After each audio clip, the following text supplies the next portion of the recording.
Survivor specialist Phil and Alexa are back with another season 38 tell-all. I know you all missed us. It's been a super long time, but it's going to be worth the wait because today we have Rick Devens and his biggest fanboy of all time, Intern. I made it. My guy. Mission accomplished.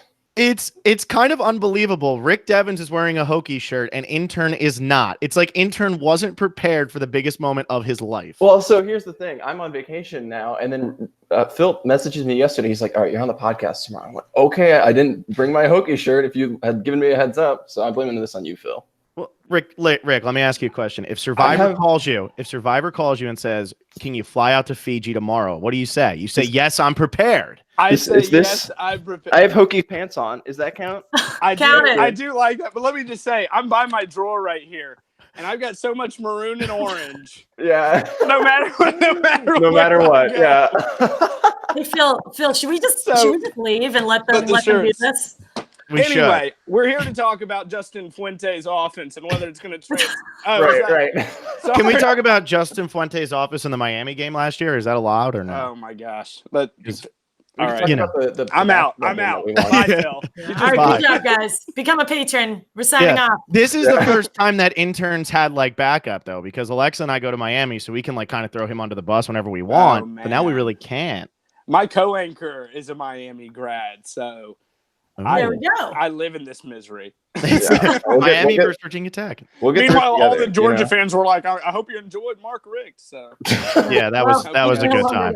Yeah, we're gonna move on. We're here to talk Survivor, Rick. We're not here to talk about that. Intro for Survivor. we literally lost all 7 fans that we had left because of that intro. Like, let's just do a second podcast and we'll start with Survivor. We'll just start over. I just want to say it's been like 2 months since I got to meet Rick at the finale, and we hit it off so well, and I thought I made a best friend, and I told my parents, like, Rick Devens is the best, and then he doesn't write, he doesn't call, he doesn't do anything. It's the first time talking to Rick Devens in 2 months now, so it's like, I got a lot of pent up here because we had such like a heart-to-heart at the finale. So, and that's so funny because I didn't read it that way at all. I was like, who is this like weird fanboy that Warthog brought to lunch? This redheaded guy is really weirded me. Like, is he from some international Survivor? So that's totally my bad. Well, welcome to dating in 2019, everybody. Yeah. A lot of miscommunication. Meanwhile, I've been texting Alexa and Robert nonstop. We have a chain going, Phil. Yeah, we send each other memes every morning. We're actually on vacation together right now. Yeah, exactly. Yeah. We're at Mike White's condo in Fiji. Sorry, Phil. What a twist that would be. No, Phil, yeah. I did. I felt the same way. I loved meeting you. And I was surrounded by I was a little starstruck because there was a bunch of survivors there and you stood out amongst them. So I appreciate that. Yeah. I appreciate that. It was an interesting event for sure. And knowing how much Intern loved you and was going to put you on a pedestal, I had to tell him, he believed that you were the worst of all time. No, I did not, Phil. Yeah, you did. And then you sent the second text, and I'm like, all right, this isn't. Yeah, because we staged a picture where I was with Phil and just totally disinterested. I couldn't have been more disinterested than why am I spending my time with this guy? Yeah. And he was just like, Intern, he's horrible.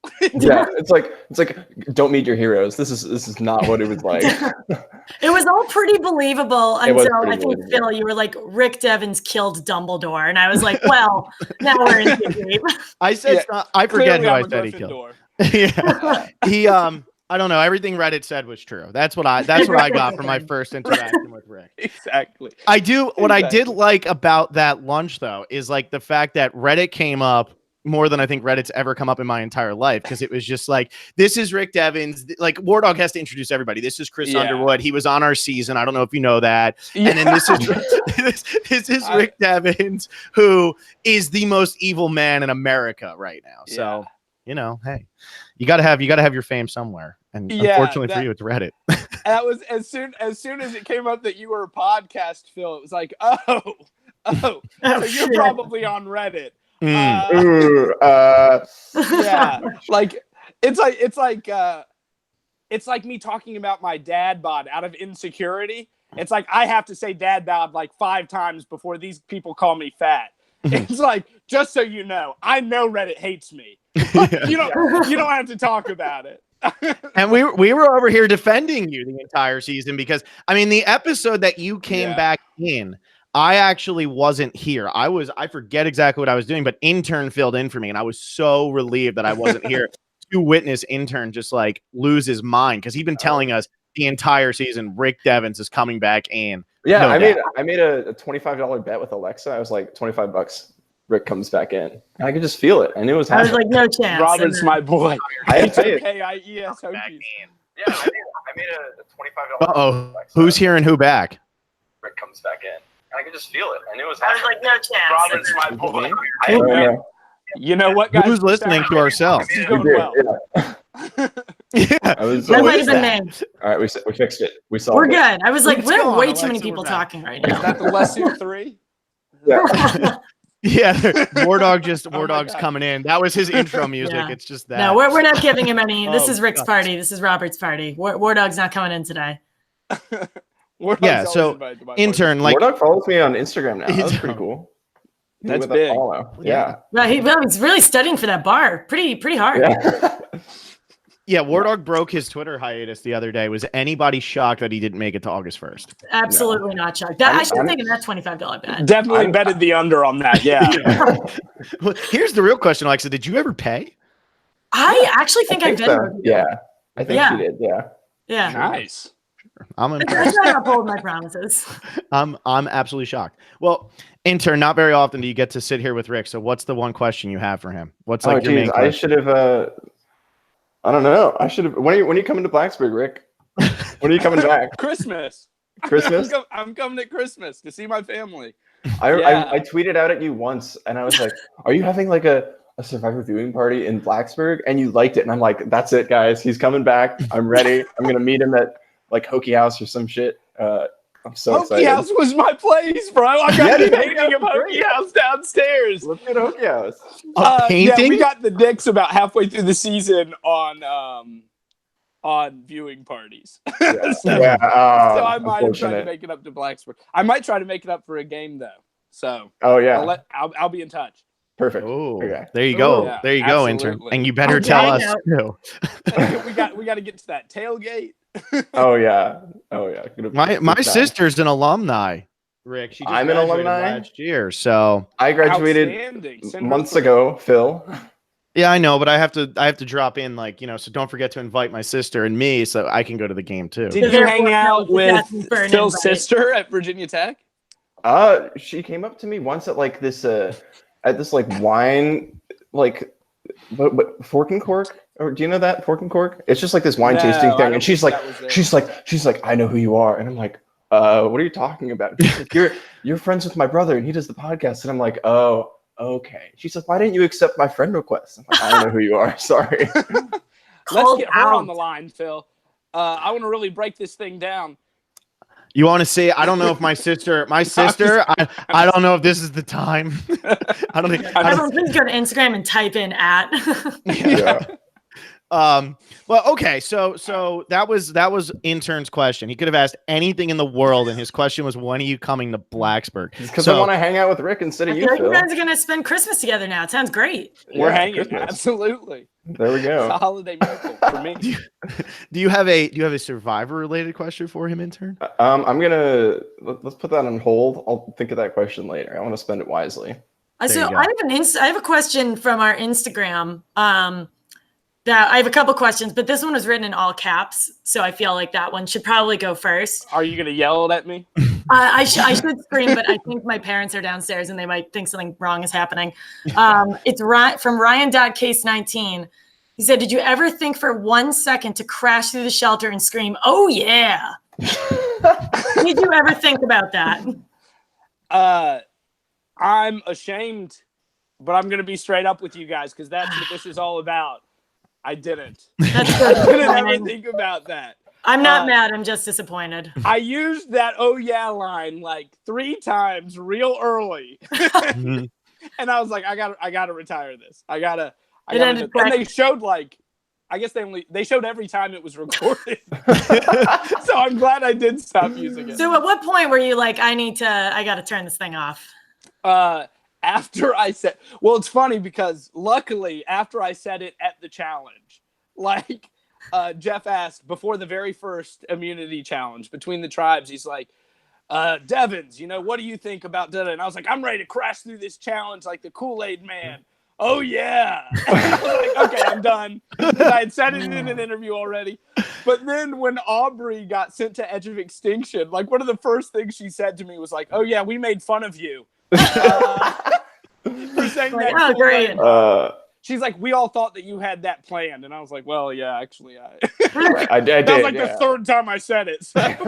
Did that make it into like your casting video when you were doing that, or did that not make it that far back? No, I'd never done it before. I was actually out in Fiji. And then I did it like one time. You meet with Jeff and Matt Van Wagenen, like the day before the game. And I told them, like, when I came through the door, like, I'm ready to crash through like the Kool-Aid man. And they were like, oh. Yeah. So then at casting, like before the game starts, you have one interview, and I said it then, and I think that's what got on like the preview, and then I said it once before the challenge, and those were my 3 oh yeahs. And thank goodness I stopped because Kool-Aid never came knocking. So I wish I had gone with like. Yeah, you didn't get a sponsorship. You didn't get a sponsorship or anything. No, they really. Yeah, lifetime supply of Kool-Aid packets. My whole goal of going out there was free Kool-Aid. So yeah, that would be a hell of a life, man. You just get free Kool-Aid until the day you die. I mean, that would be unbelievable. Exactly, and Chris thinks he won. Yeah, I mean, come on. How many packets of Kool-Aid do you need to drink before you hit $1 million? It's not that bad. Exactly. I'll top that out. I'll get diabetes, but I am topping that. Hey, it's worth it, right? Yeah. Whatever. Yeah, because people always say like you got to have that thing in your video or whatever. So I was just wondering, like, hey, you could have been, hey, we got to call that guy the Kool-Aid man anchor guy. We got to get him. We got to put him on the show. That's the thing. My video, people ask what it was, and I had done this like 4 times, and every video was so elaborate except the one that got through, which I was literally, it was during the commercial break of my newscast, and I started out at the desk, and I was like, hey, Ashley, with my co-anchor, I was like, I'm making my Survivor video, and then in one take, I just walked around the station and was like, I'd love to come play Survivor. I've got 2 kids. Like, I'd do big moves. My dad was an Army Ranger. And then like 6 months later, they were like, were you serious? Do you want to play? Because we don't think we want you, but we'd like to talk to you. That is such a backhanded thing. No, it wasn't like that. But I did feel like, I felt like my casting guy really wanted me, but I felt like we had to talk people into it until finals week. Yeah, that's so interesting because Julie kind of said the same thing. She was like, I kept making these really good videos and I just silence. And finally I just made a video and it just like worked. I mean, when you're saying elaborate, because a lot of our fans are definitely interested in this type of thing, especially since the Survivor casting website has changed over so that 41 and 42 applications are open. So I know a lot of people are probably like going crazy over that right now. When you say elaborate, were you like just over editing the crap out of it and it seemed scripted, or like, what do you mean by that? Like my first video was back when I was at Virginia Tech, and it was like the only casting videos you'd ever seen were the ones at like the live reunions where they did just stupid stuff. Like, I'm in the shower. So I don't even remember what I did, but it was something dumb like that, where that's all you would think about. My second one was like 3 different sections, like an interview with me and my wife in a chair, then just me, then this other thing. And then my third one was in front of the green screen, and I was like rubbing sticks together, and it was so stupid. And then again, like the one that worked was just, I think they saw for 2 minutes, and they were like, oh, like in 2 minutes, we saw energy and personality. So I would say, yeah, just be yourself and tell them what you're going to bring to the game and really show that you're energetic. That would be my advice. But I don't know anyone else. I've never looked at any of my other people's videos, so theirs might have been totally different from mine. So when you rubbed those 2 sticks together, did you actually start a fire? No. But the special effects, I think I did. Yeah, we CGI the fire in. Roaring fire. Just like Photoshop it. Yeah. Exactly. I was like, I'll definitely win fire making challenge. Oops. Oh God, you had to bring that up already, Rick. Like, we're 16 minutes in and you're already breaking. I blame me. I got it. Hey, he's been living with it for months. Like he can bring it up. I'm just like, what the heck, man? I mean, you got to prepare us for that. With the fire. Don't you know my move now? It's to put it out there before I can be hurt by it. Exactly. Yeah. That's good. That's a good way to be. That's a great strategy for Survivor, right? I mean, Yeah, and life. there you go. That's your life tip, everybody. There you go. Yeah, I always love to hear the video stories because I think that sometimes like you would think like that rubbing sticks together in front of the green screen, doing all that stuff, like that could be really funny, but then like what's it showing of your personality? Not much. It's showing like I can come up with a creative thing like in my spare time, but like what's it telling you? Ooh, I know about what a me? green screen Right. is. Ooh. Yeah. Especially when that, like, it seems like they're really focusing now on people who want to play Survivor. So I think it's important for you to tell them what, like, how you're going to play. Like, I play like this person, but I would do this. I think they want that type of thing. Yeah. But and when you got out there, were you kind of surprised at how like quickly everything moved, at how big of a fan everybody in your tribe was? Like, were you expecting to feel like a different feel out there? I will tell you this. All through casting, all through life, I've told people like, yeah, I'm a Survivor super fan. Like, I've never missed an episode. I've seen every episode. And I did not know I was lying. And then I got out there, and War Dog and Keith specifically, but everybody knew the game so much better than I did. That I was just, they were talking about so-and-so who went off so-and-so, and I had no idea who they were talking about. So I was very surprised at the knowledge these other folks have, but I almost feel like it's a hindrance. I almost feel like you don't even want to, if you know the history too well, you get too caught up. I mean, the game comes at you quick. Yeah, I've heard that like different, like I think it was on Ghost Island or something. Brendan said that like everybody, like you just talk so high level at Survivor. So I guess it would be like if everybody is talking super high level about Survivor, you want to be in it. But like if not, then you just don't want to mention it at all. Yeah, I would just like, I didn't even know that there were Survivor podcasts. And they were like, and here you are. And I was like, are you serious? Tell me what their names are. Like, this is great. I can't wait to go back and listen. And War Dog was name dropping us on the island on day 2, right? He did not hide that he was a Survivor super fan. He's like, oh, David, I just heard you on the podcast. You ever listen to Phil and Alexa? They're the Survivor specialist, and and you're just like, oh my gosh, this guy watches a lot of Survivor. Like I had to like make sure my bills were going to be paid and my kids were going to be taken care of before I went out on the island. Everyone else was just nonstop watching Survivor. David's making a War Dog sounds like an Italian mafia boss in your impression of him. Yeah, I'm a horrible impressionist, but at the same time, I think that I nailed it. I think you nailed it. Me and War Dog, spot on. Me and War Dog had this great moment earlier in the season where we ran into Simone from 35. So Rick, I don't know if you know who that is, but Simone from 35, we ran into her. As we a ran into super fan. Her like cousin or something, and War Dog corrected her cousin on what placement Simone actually got this year. So like that tells you everything about War Dog's insane encyclopedic knowledge of that type of thing. It's unreal. He and Gavin and Keith, I'd say were the main ones that were just unbelievable with their recall of these Survivor seasons. Yeah, and it's like what Intern just said. Like Brendan said, he wanted to play it down because him and his son know like every detail, and they wanted to play it down. And then he started to feel like I don't fit in because I'm not talking about the 15th place finisher from season 14. Like it's killing me. Exactly. So. I was like, wow, I'm a total fraud. I I lied to get out here. I'm not really a super fan. Imposter syndrome in Survivor. Yeah, exactly. That's a great feeling to have. So. Yeah. What's it like though when you see these people come on the boat? You have like these returning players, but then you hit it off with David like immediately. Would you have expected that to happen when you go out there, like that you would be playing with returning players, or were you just like David's just that cool of a guy? No, I was not. I was like everybody else, where it's like we were expecting there to be some returning players, just looking at the numbers. And my first thing was like, vote them off. They're too good. I'm not here to play with them. Da da da.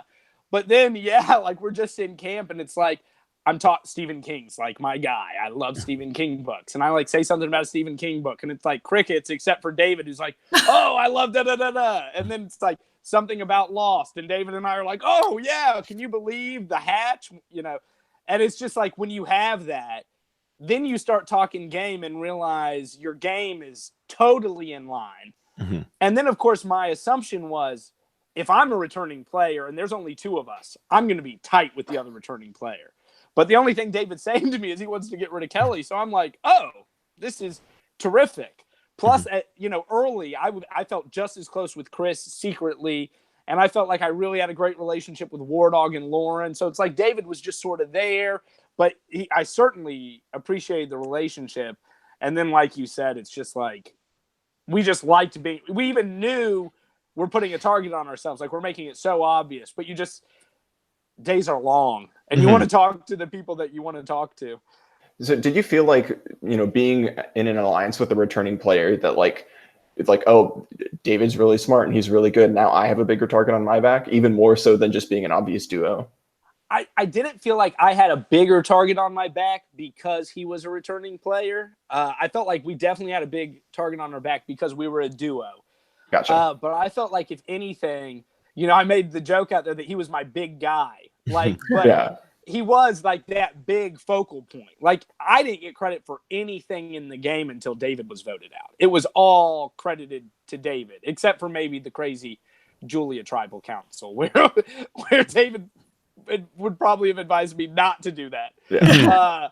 And it probably would have worked out better in hindsight. But so I thought if anything, being buddies with him was a good thing because he was the bigger target of the 2 of us. Yeah, I was surprised at the 5 when you actually get voted out. I still say I'm surprised that you and Lauren got the votes, not Kelly and David. When Kelly and David are going at each other's throats, they're returning players, and somehow it's either going to be Rick or it's going to be Lauren, and it's like, wait a second, guys, merge is coming. What are you doing? I had a real bad feeling that day, but the whole time, even after I'd gotten voted out, I thought, okay, Kelly and David must have had just. Not that he threw me under the bus, but just an agreement, like, I won't go for you, you don't go for me. And I thought that's what did it. And it appears that wasn't there. So I am surprised they went for me over David. Although what they show in the show is that they thought I would have had a better chance of blending with the other tribe, probably because David was the bigger threat. Mm-hmm. And then the only reason I voted for Lauren because she was sick. And it made her like, it was a legit concern, and it made her a bigger target. If Kelly had been the sick one, I would have pushed for Kelly. Mm-hmm. So that's where I was. And if it had been all things equal, I think I would have. No, I would have pushed for Lauren because I knew War Dog was closer with Kelly. So I was trying to sell him on. You've got your returnee. I've got my returnee. So why did you guys just not decide to split the middle and everyone vote out War Dog? I really thought in the end War Dog and I were a lot closer than War Dog and Lauren. So I thought War Dog having Kelly and me having David and War Dog and I having each other was great. And that War Dog would see that. And if anything, I thought War Dog would say, hey, girls, I'll vote with you, but only if we vote out David because I'm close with Rick. So I just really thought I had a better chance of doing that versus I didn't have a great working relationship with Kelly. I had a better working relationship with Lauren, but I thought if I went to them to get rid of War Dog, they'd tell War Dog, and then that'd be all it took for him to decide, oh, I'm definitely going with the girls.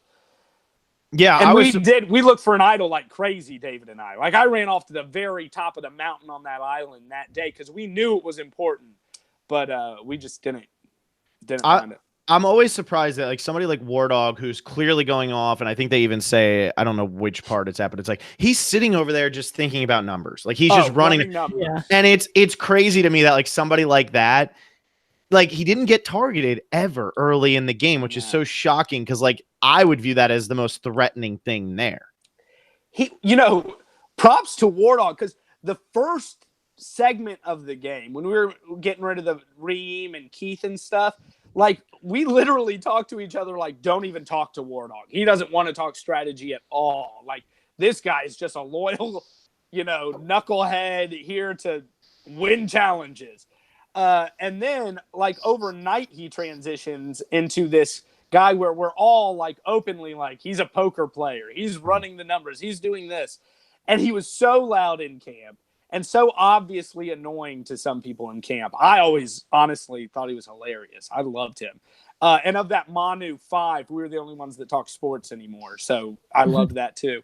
But yeah, and he really never was even talked about that target. He rode right down the middle. He forced my hand to get rid of Chris when he did, even though he didn't necessarily know I was close with Chris, but he knew Chris was a threat. So War Dog was running stuff, man. He did a really good job. And like you said, it was in plain sight. Even later, when Aurora blows his cover on being a lawyer, like that didn't change any of our thought process because we all knew he was smart. Like the only thing I felt when I found out he was a lawyer was relief. I was like, because I was afraid he was wasting his potential. Oh, great. It's like, oh, good. He's a lawyer. Like okay. A brilliant bouncer. He's like a lawyer. This is awesome. That's incredible. Yeah. You had your so like Brad Dad moment there. Yeah, exactly. And honestly, like he was playing so well. And then we get back the night of the Wentworth vote, and it's like all of a sudden he became angry War Dog and got all up in Gavin's face. And that was so unlike him. I mean, he had chided me for being emotional. And then he just, I don't know if he was hangry because he'd gotten so skinny, but he just was a different War Dog. And I mean, he knows that. And it just kind of sunk him, unfortunately, for him and me at that point. Yeah, it doesn't look like he's really put the weight back on either. He keeps posting all these gym selfies, and there's just no muscle. He still doesn't have the muscle back.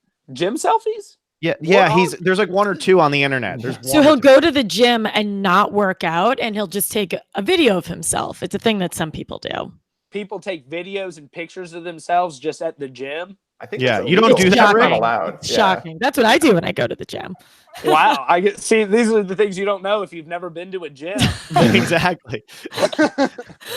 Yeah, I don't know. We have to ask War Dog what you're supposed to do at the gym. I mean, I was hoping he'd put the muscle back on. I think he's using a green screen. Actually, that's what he's doing. That could be. When I used to play basketball at the War Memorial Gym on the beautiful Virginia Tech campus in Rexburg, Virginia, right across from the drill field, we didn't even have cell phones that could take pictures. So you had to bring your whole like video camera setup that you borrowed from the library. Film school, exactly, the TV school. from the communications department. Yeah. I'm doing a story on diversity at the War Memorial Gym. Also, this is what I look like when I work out. My question to you is that the gym that's actually air conditioned or not? Because when I had to watch my sister graduate, like my 85-year-old grandpa is like wearing a suit, sweating to death because it's like 115 well, degrees. No, that's just the basketball costume. Okay, I just want to throw some shade at Virginia Tech where it's earned. No, you're right. That's the gym. It's the old gym, and that's the gym. We wouldn't go to McComas, which was so nice. Right. We'd hoof it to the war because I play ball on the streets. Phil, Alexa, and Robert. I take this to the court. Yeah. So. You play ball. Oh wait, War Dog's in the chat. So, all he said was "whoa." Did I just hear his interest music? I know. We were just talking War Dog. It's like slowly fading in. Yeah. Oh God, it's terrifying. I forget what I was even gonna ask. It was probably gonna be something negative about VT. I got to get my shots in as many as I can. You know, I gotta. But I don't know. What I honestly wanted to know. So you and David bond over Lost, right? And I'm not going to let this go because Alexa and I are like the 2 biggest Lost fans. Like, I think both of our ears perked up as soon as you said Lost. I've watched it. You know my kids' names, right? Yeah, it's Jack and Kate, right? Jack and Juliet. Oh, is it Juliet? Kate. It was a real toss-up between Kate and Juliet, so you're off the hook. Okay. I thought for some reason I thought I saw. Anyway, where's Desmond? When there's a third kid, it's Desmond, right? don't press. It's actually we're going off book to Jordan, but that's back to the basketball thing. Okay. What were you gonna say, my friend? All I was gonna say is, I got 2 questions for you, not Survivor related, totally Lost related. Best season of Lost. What are your thoughts on the finale? Season 1. Okay. Yes, loved it. I was totally hooked. I couldn't be more hooked. And I loved the finale. I'm one of those. Love the finale. We all love it. Like beautiful wrap up. I cried. I'm totally okay with it. Cried, dude. When that dog came out, it was just like. What does Kate say? Like, we've been waiting for you for like years or something. Whatever she says, and you just can't please people with a finale. Just Never. look at Survivor Edge of Extinction. Nice. Are we gonna? Nice. So, which character are you in this? If it's Survivor Edge of Extinction versus Lost, which character are you here? You're the dog. Oh my god. If someone had blown up Saeed, I could be Saeed. Oh man, love Saeed. Yeah, okay. Yeah. I just had to get it. Maybe Get in there. Saeed Devens if we have another kid. Saeed Devens. That'd be a great name.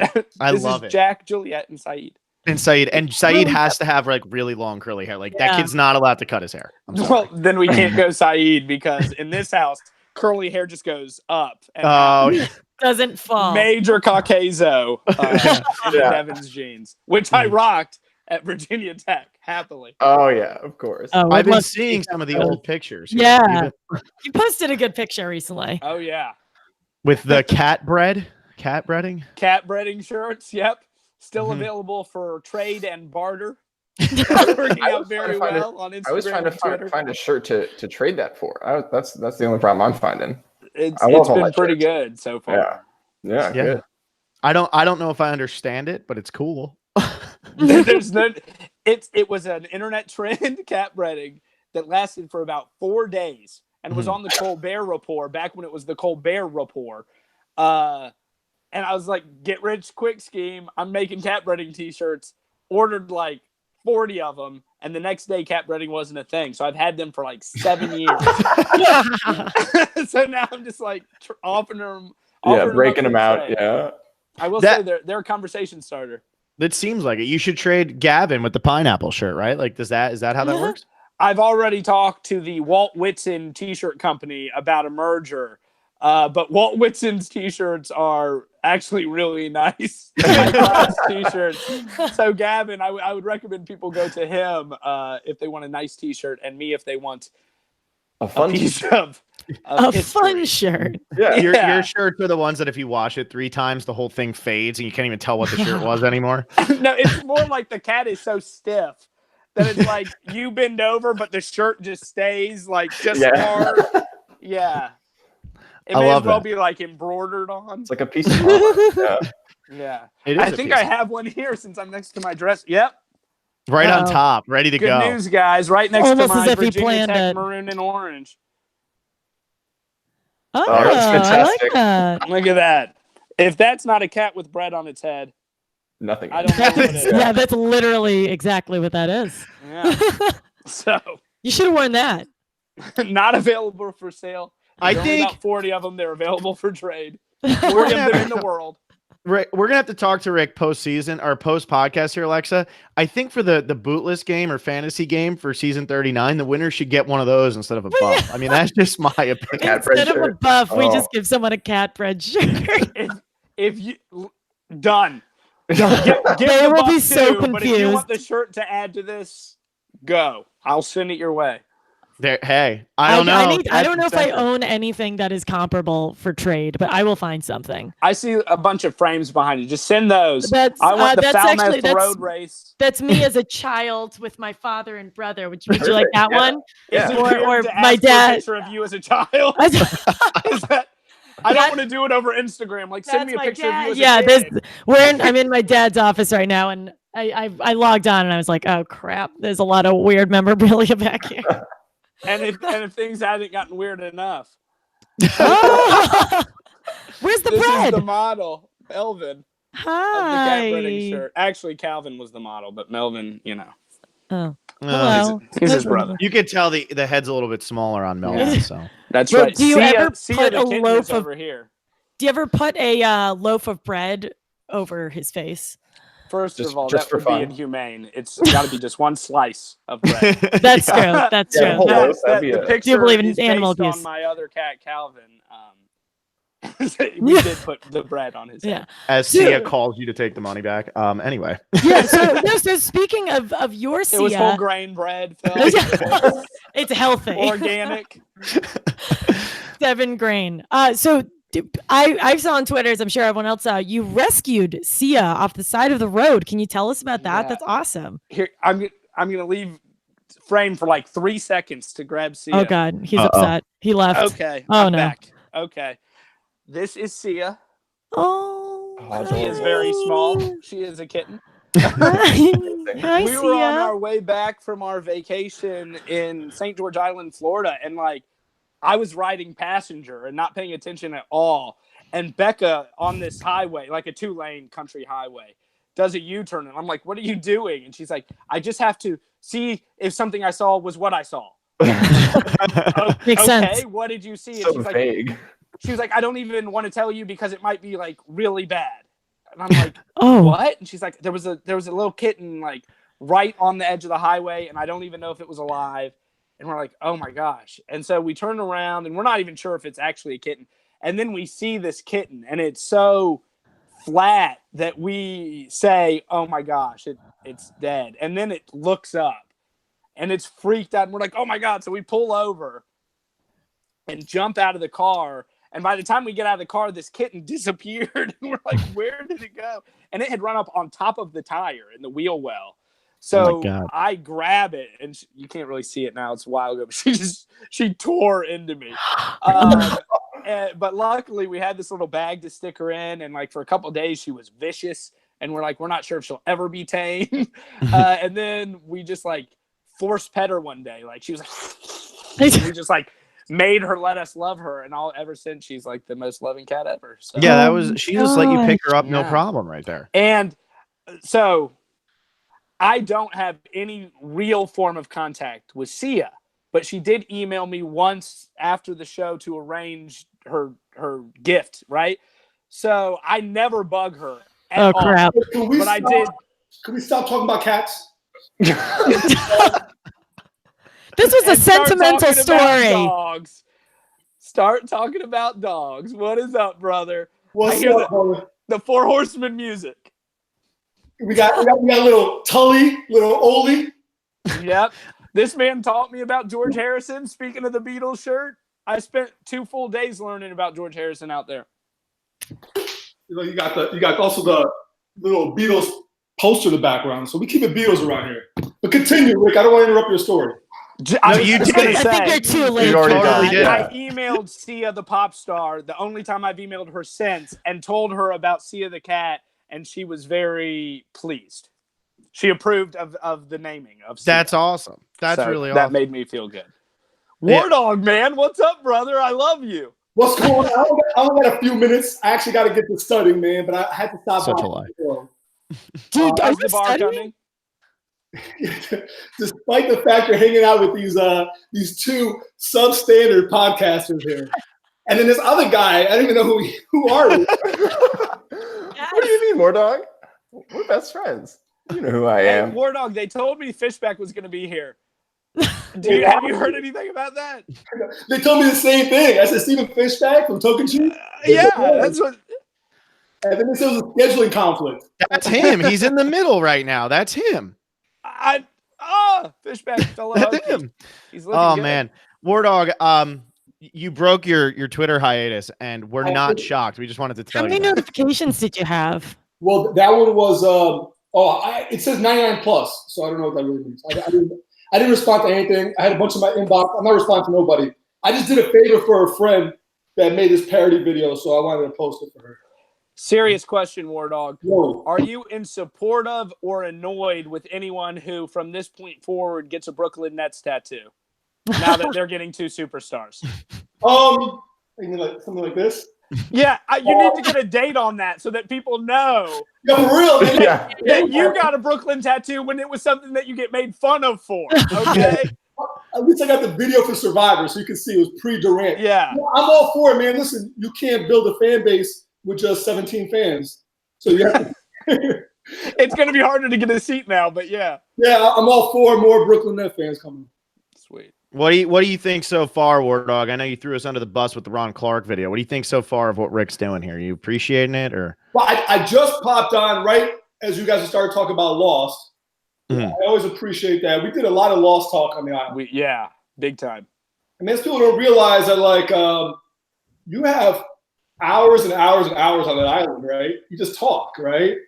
Rick and I, we talked a lot about music, sports, and mostly laugh, man. Honestly, Rick kept me saying that first week of Manu, I think, was the best week in the entire game. That was so much fun. There was one horrible night on Lesu. The only thing I remember is not the horribleness, but is the story of the 3 times in War Dog's life that he's thrown a haymaker. And like it was amazing. Like I honestly, I've said this before, but I felt like the whole time out there, I was just listening to the War Dog podcast and loving it. Subscribe.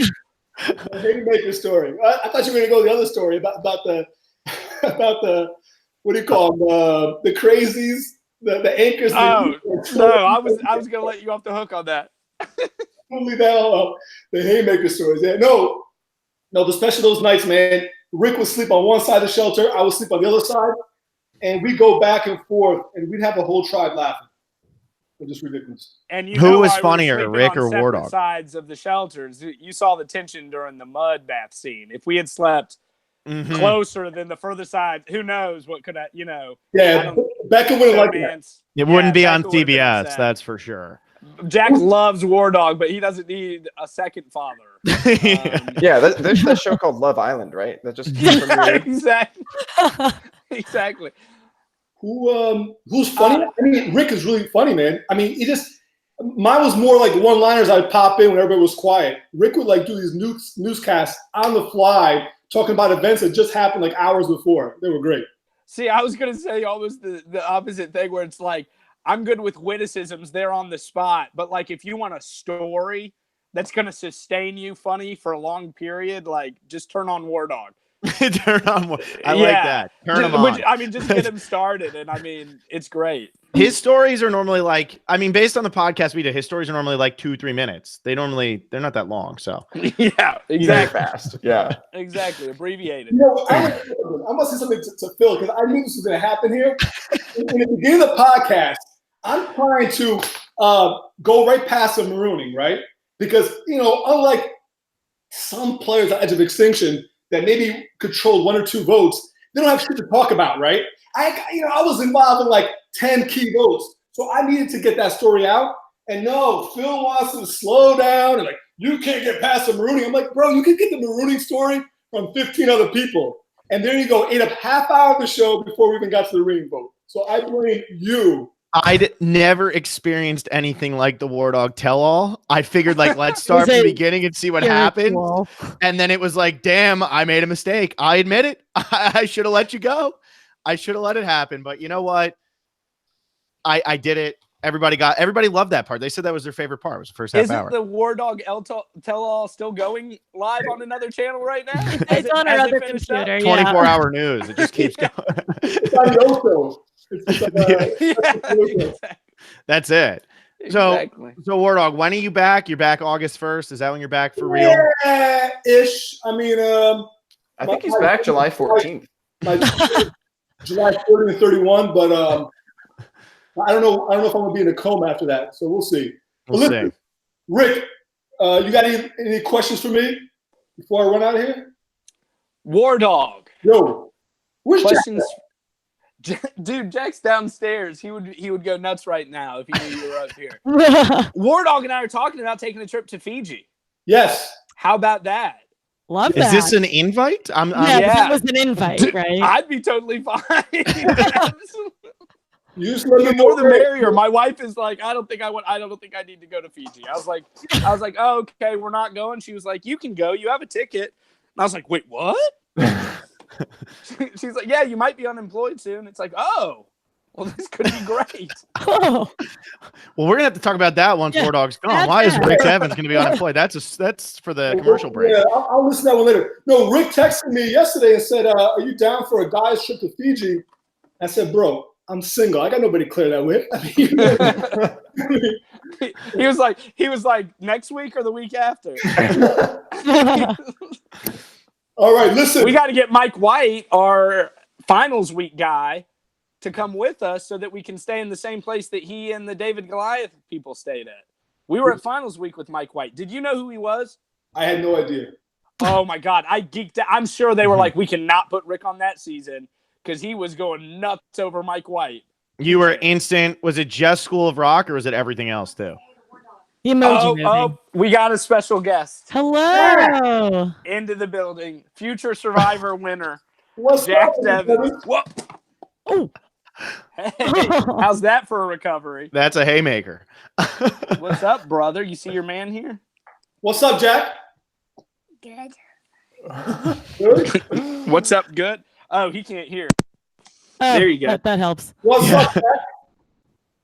Good. Good, all So right. good. You got any questions for War Dog? Yes. All right, what's up? Who's your favorite character in Batman? Ooh, Which tough show? one. Which show? Batman. Who's your favorite character in Batman? Oh, the Joker. He's kidding. I know. I'm not sure he is, bro. Whoa. Sounds right for you. This is how I feel when Rick's like, yeah, Jack's favorite Survivor is War Dog. I'm like, he's kidding. I know he's Yeah, kidding. he's lying. I'll go with Batman, Jack. I was joking. Oh, Batman. What do you think of that? That's one. That's what he's talking about. Yeah. Bro, you mind if I talk to these guys? You're back on his good graces there, I War got to Dog. talk to him. All right, guys. Enjoy. You remember War the name Dog, of my boss? thanks for stopping by. We'll see you next time. All right, what's the name of my boss, Jeff? Or Jeff? Jeff, my boss. Jeff, All right. Later, bro. That's fun. we've lost War Dog and Jack all in one fell You're swoop. back to 4 people. Yeah. Which means basically we've lost all of our. We've lost all the talent. Yeah. All is gone. Got the dregs of the team over here. I know that's who I was tuning in. Oh, and you get my palm. It's a great looking palm. Did anybody It's else really falling apart here. Did anybody else notice that the way War Dog was in that video is exactly how he takes his selfies, where he's just swaying back and forth, standing in the exact same spot. I think he's wearing the same shirt he's always wearing. Like, it's Yeah, amazing. black He's gloves, got though. that down to a He's science. like this. Make sure Yeah. his shoulders are spread. Off the Yeah. shoulders. He doesn't have those like black murder gloves though. Yeah, what the heck? I don't know. It's not Yeah, very character, not good. Rick, The glove don't fit. yeah. What we need from you is we need you to go and do like War Dog impersonations at the gym. I guess when you're unemployed, I don't know what that little Yeah. that was just Do casually we talk referenced about it? here. Do we not? Haha, gonna be unemployed. So anybody who's worried, I don't know. But yeah, I need the black gloves, the cutoff shirt, the Yo Survivor Nation. Like I need that every time. Yeah. But get the time right, please. Yeah. Yeah. Like, I was so confused about everything. yeah. You could throw Alexa under the bus, but still, you know. Trust me. I would Do never. it. Thank you. That's so kind of you. So what did War Dog? I'm trying to think. What did War Dog bring up in my mind here? I'm trying to think if there was anything. So he was in on the lost conversation. That's the only thing I got from that. You said it was you and David, Yeah. but War Dog was there. Or was War Dog like really like not a big loss? No, that he War, just pretended? no, like War Dog and I were super tight. The whole game, except I mean, even the one blowout I had, you know, the accept not conversation where I totally burnt the bridge with him strategically for a short time. Like I went up to him about 5 minutes later and gave him a fist bump. Now I talked to him after the game and he was like, he wasn't ready for that fist bump. He wanted to punch me in the face. But in that moment. But no, he and I were always really tight. He's someone who I went to, like I said, the only one from our season I was at finals week with.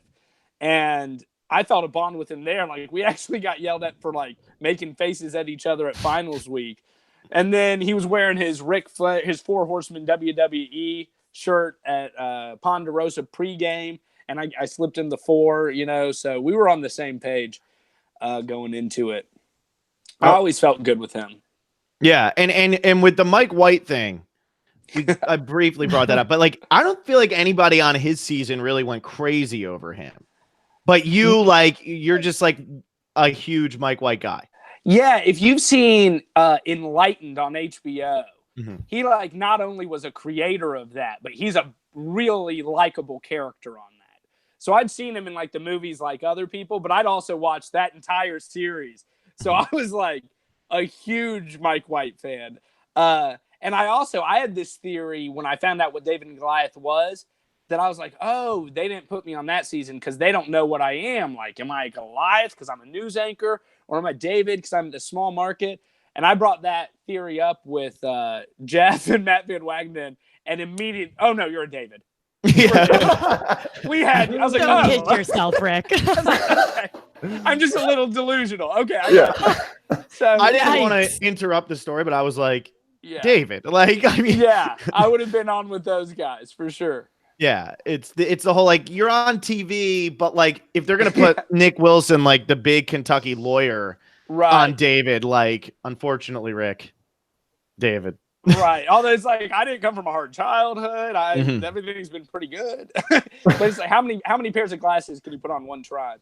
Yeah, I mean they were trying to do all 10 people. That's what they were trying to do. Well, So then they should have put me on the season They should've- earlier. they blew it.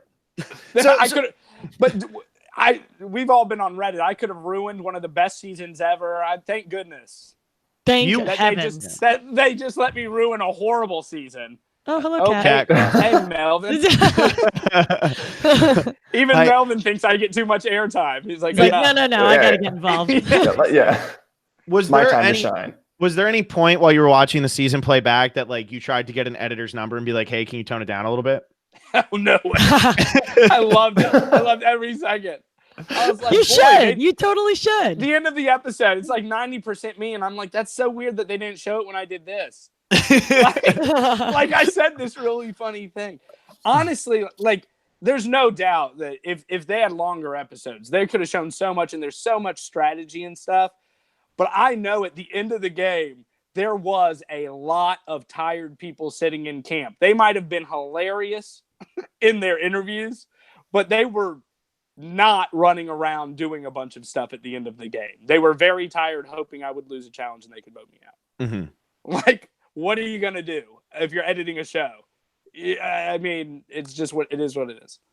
So really, and like, if I had an editor's number, I'd tell them more Devens. More There There's wasn't not enough. I'm There fun wasn't in it. enough. hey, Like, the this, only thing this season, the only problem is there's not enough Devens.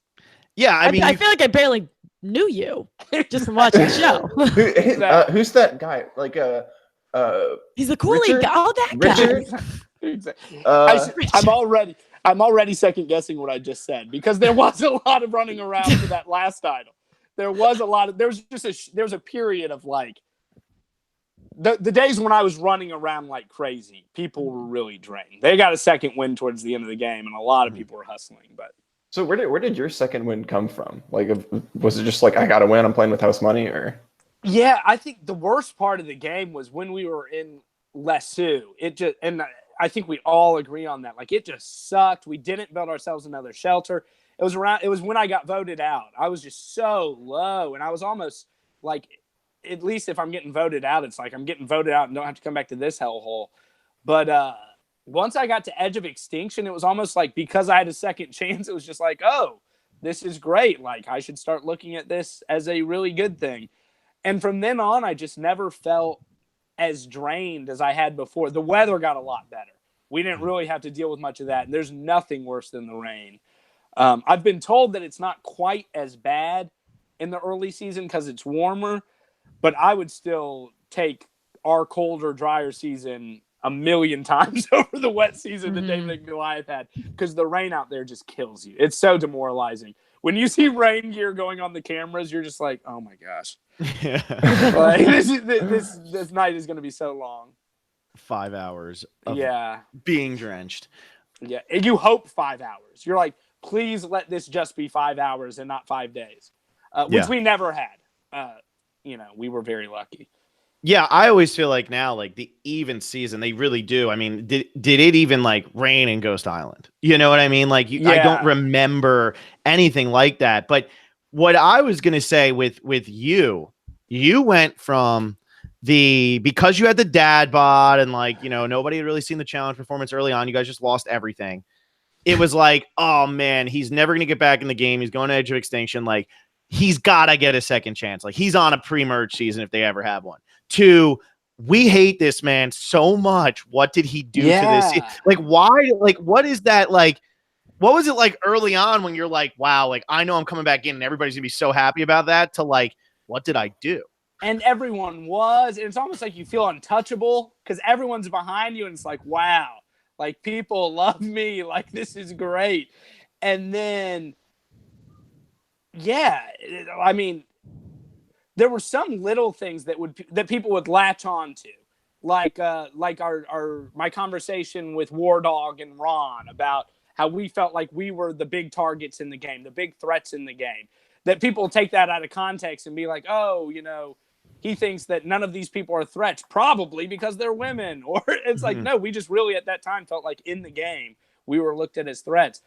But a lot of it, I mean, it's just funny. It's like I'd get upset and then they'd be like, oh, he's just another Cochran or a Ben and I'm like, wait, those are all the people I rooted for in their seasons. Like, I liked those people. And then they talk, how horrible my social game was. Even though the reason they were happy I came back is because early on, like, I was supposed to be this great social player that was on the right side. And, like, the reason my tribe voted me out is because they thought I could merge with the commas and be the one that goes over. But then it's like, no one wants to do strategy with me, so I have to find another way to win. And I do. Like, I find this other way to be successful. And people just – and, again, I think it's a loud minority. Like, everyone I run into is like pretty much, even if they prefer the social part of the game, they respect that I'm not trying to leave the game. That's all I was trying to do is stay in the game. I would have loved to work with people socially. I think you see that when Chris comes back.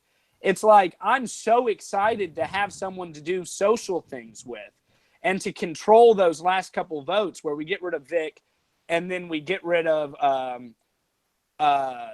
I felt like I was in control for that Aurora vote because of the way I used my idol. Found out later that I still felt like I had an influence. But anyway, I was so dying to have a social game that when Chris came back, I was almost ignorant to the fact of what a threat he was because I had someone that would work with me in getting rid of Vic, getting rid of Lauren, going after these people that would not work with me the entire game because I was a big threat. If no one will work with you, which literally they wouldn't, you got to find another way. And that's what I did. So I couldn't believe that people didn't see that perspective and hated on me for playing idols or for making a big scene at camp or for how much airtime I got. It's like, these are all things I either don't have control over or it's just me trying as hard as I can to win the game, which is what I want when I watch a season of Survivor. Yeah, I totally understand that. And I think one of the big things that probably turned a lot of people on you was the idol that was in your bag when you came back from Edge of Extinction. Yeah. But I think you had the tweet, and I don't know if it was in reference to this or something else, but it's like, if I'm going to get something, I'm not going to be like, no, take this back. I don't want this. I don't need this thing. Yeah. Like, you're obviously going to play the hand you're dealt. Right. And if that's the reward for coming back from Edge of Extinction, I mean, that's a big portion of the reason why Chris ends up winning the season. Yeah. And it's like, that's the idol that I just wasted completely anyway. It doesn't even matter. That was totally thrown out. And I do think there's this perception that like production liked me, which I think they did because I loved them and was totally respectful of them. But I think all of us were. Like, you can't not be respectful for them. They work so hard. It's incredible.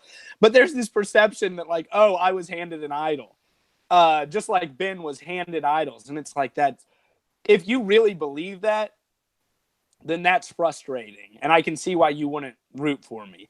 But finding those idols is such hard work. And it's such man hours. And you look and see people who don't find them. And you see them poking around with a stick, not getting dirty. And then you see the people who find them. And it's Ben and I, like, digging around in the ground, like, covered from head to foot in cobwebs.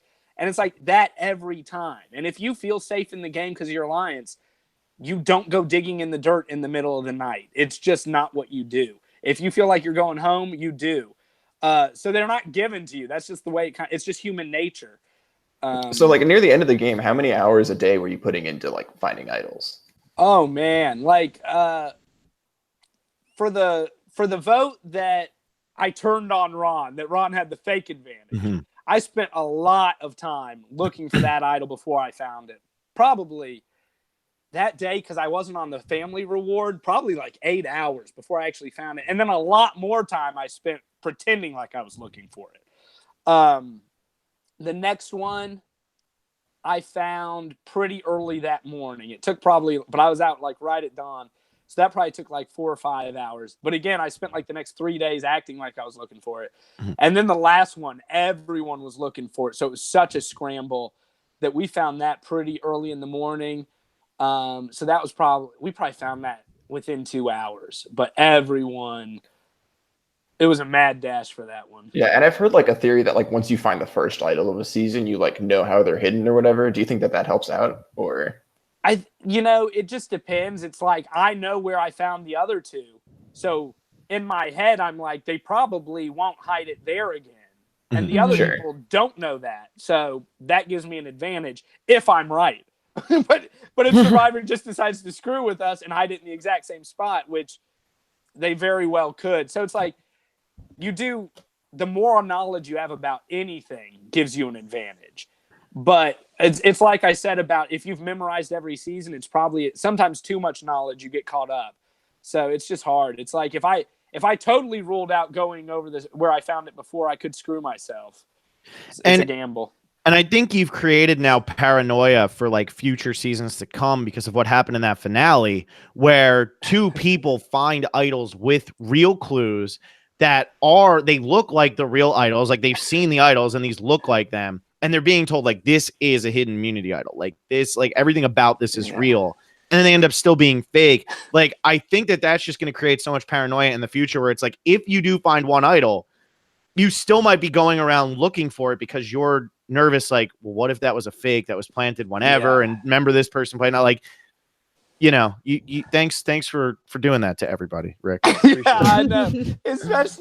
Especially Lauren's. I mean, because I did everything that she, I climbed the tree and hit it with a stick, but there was not even 1% in my mind that wondered if it was real or not after what I had done. And this was late in the game. Like, easily someone could have found that clue before and done what I did. But yeah, so if I leave that sense of paranoia, that's a good thing to leave. That's a good legacy. I'll be in people's heads even when I'm not running around the right? like a crazy person. She said you put it in the wrong spot though in that tree. Did you? No. No? Oh, because she was able to reach it with the stick, and she said it was like further out or something. You had to climb the tree, Rick. Why was Lauren able to just stand there and knock it down, but you have to climb the tree? Well, because Lauren got caught looking for it. I saw her looking for it because she's out there hitting with the stick. Imagine doing that. The reason I had to do it in the middle of the night is because you're never alone in camp, even if you think you are. She thought she was alone in camp, but actually I looked and watched her find it. So I had to do it in the middle of the night, and if I'd hit it with it, that'd make too much noise, so I had to do it like a ninja. So I would just say it was definitely in the same spot because I climbed again to put it there. Why did we not get that footage? What the heck? They had it on video. It was when Gavin and Lauren and Victoria were on that reward with the helicopter.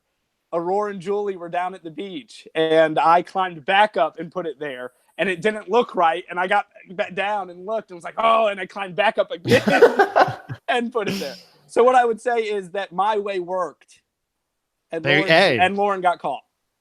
Yeah, you maniacal laugh in the corner. Dude, they had been against me for so long and tried to get me out for so long. I had so much fun that day. In hindsight, I was going to say in hindsight, I feel a little bad about it. That was such a lie. I love it. I appreciate your honesty. Much fun. No one comes up to me and tells me that like I'm a horrible person. They're all like, that was hilarious. That was our favorite thing. The scene where like I think it was like maybe Julie and Gavin. This is just a guess. They're like up on a hill somewhere, and you're like down behind these branches, like looking up at them and laughing. That was one of my favorite scenes, dude. It was so good. I was at when they make it so obvious that you're on the bottom, it gives you way too much freedom.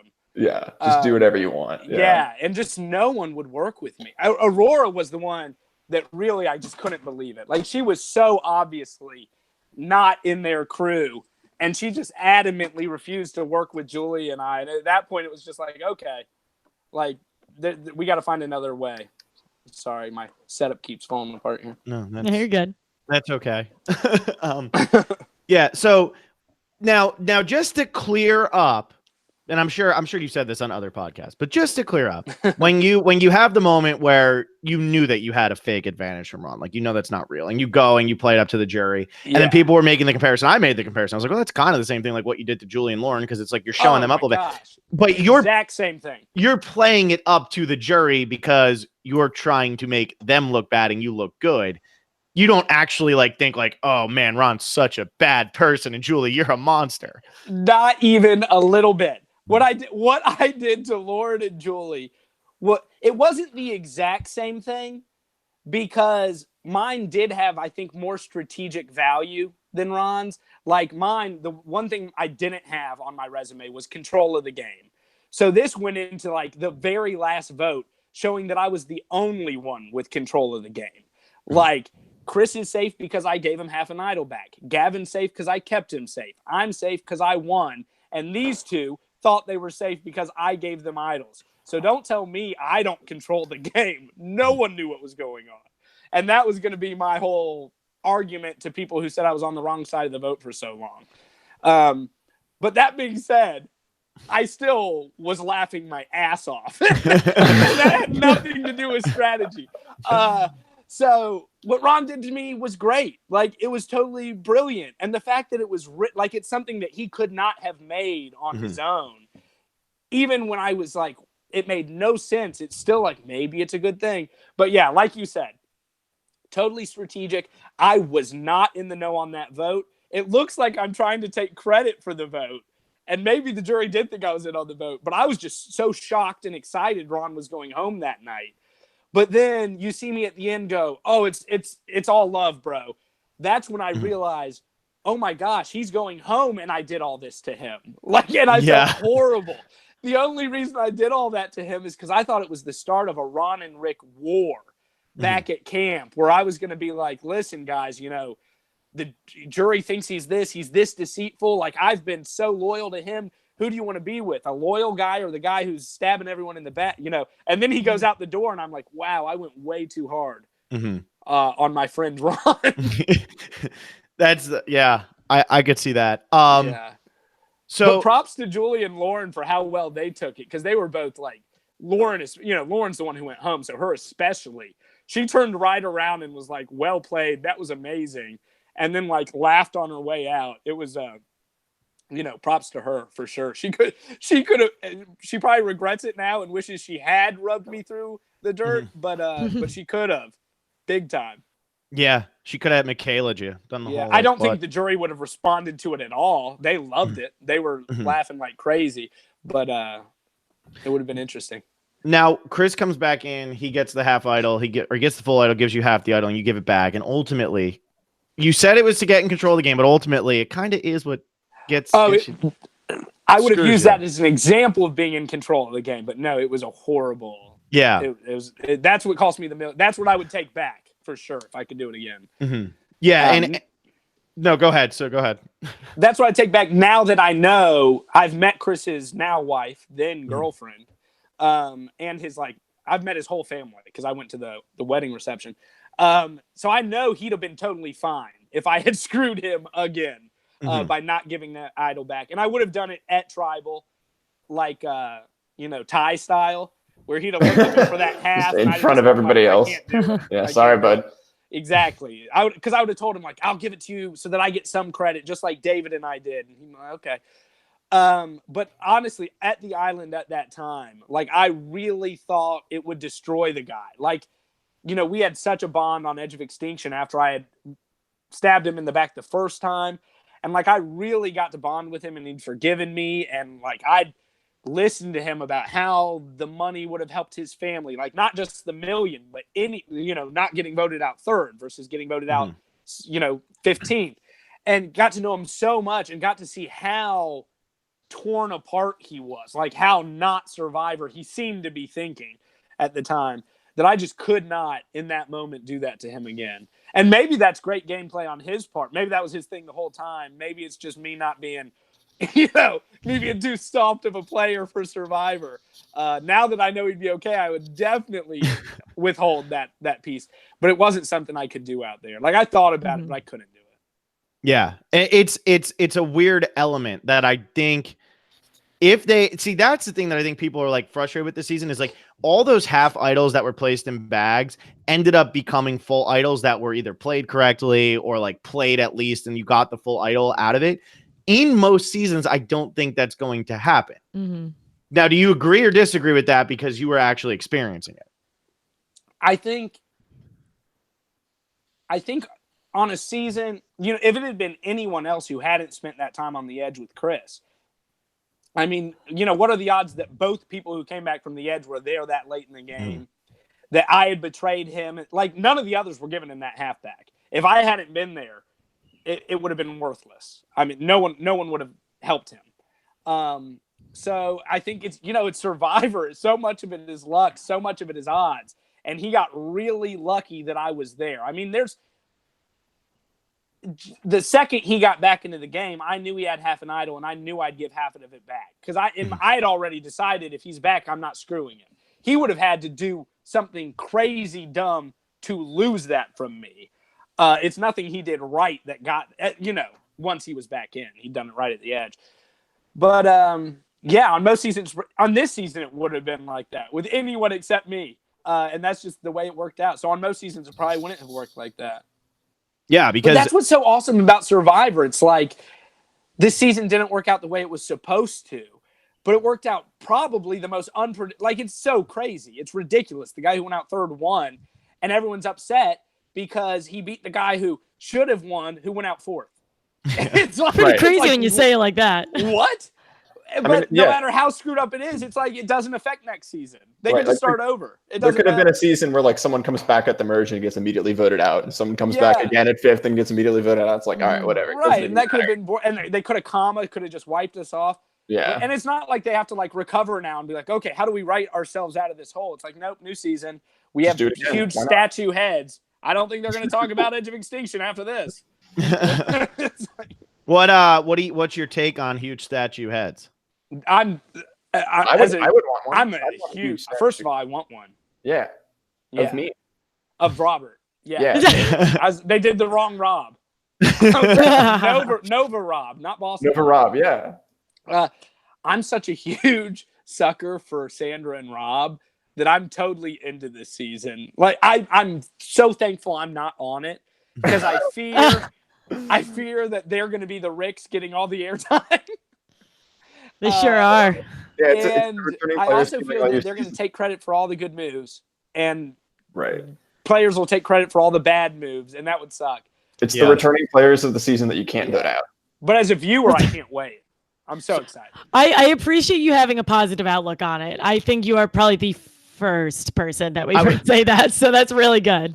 I was just going to say, seasons of Survivor are the best seasons of any other show for me. Exactly. Yeah, absolutely. Like pizza. Yeah. Like except let's take Fijian pizza out of it. You didn't like that heap of pizza that looked horrifying. You notice I didn't sit out that challenge. I did that challenge with my back breaking.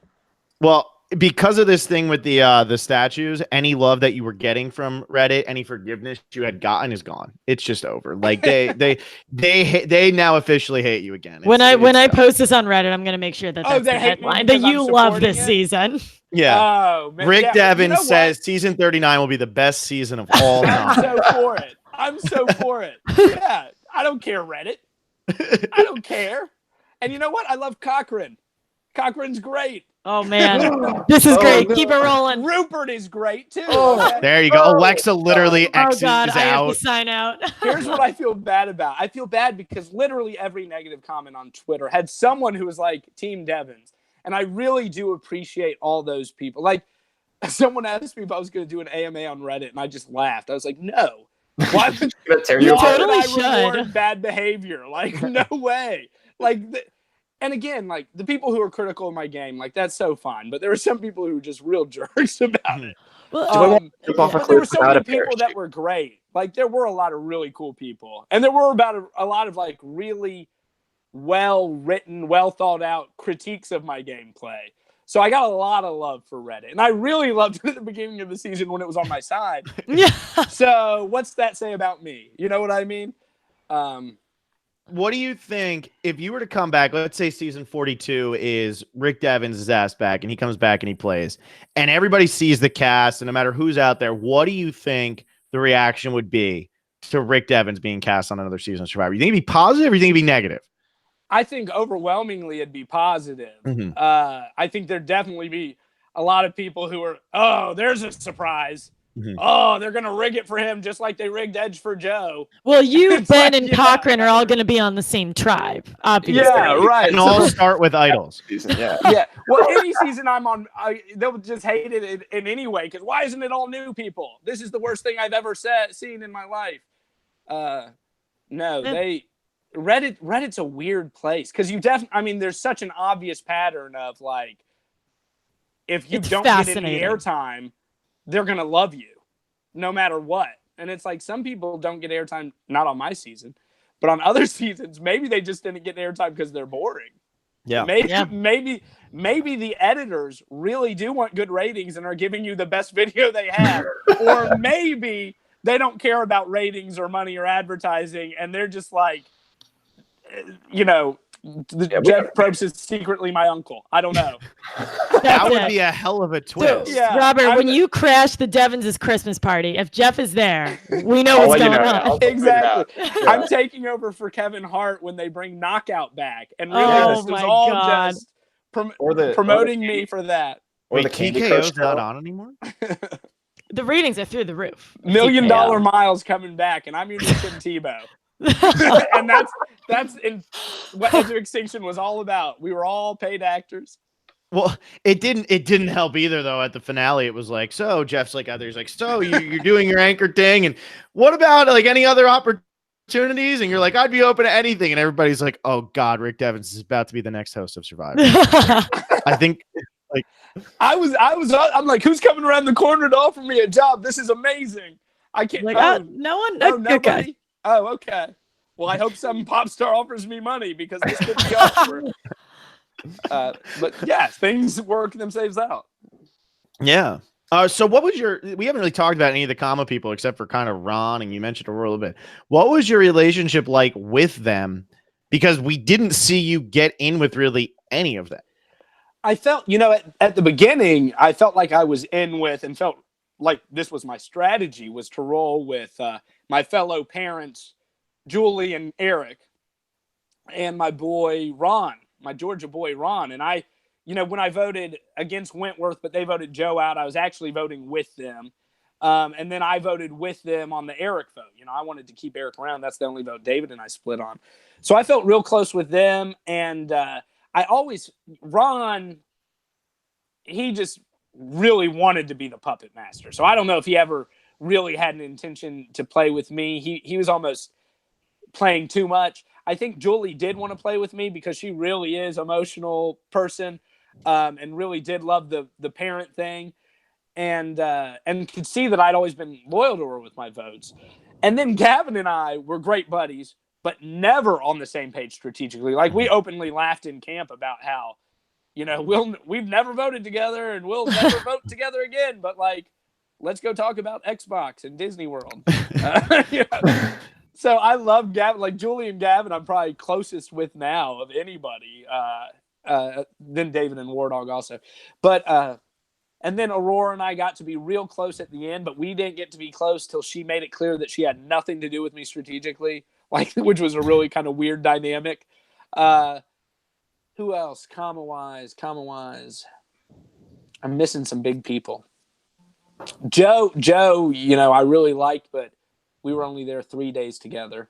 Mm-hmm. Aubrey, I really liked, but we weren't on Edge of Extinction together for too long. Who am I missing on comma? You're missing Julia and I never really got a chance to bond.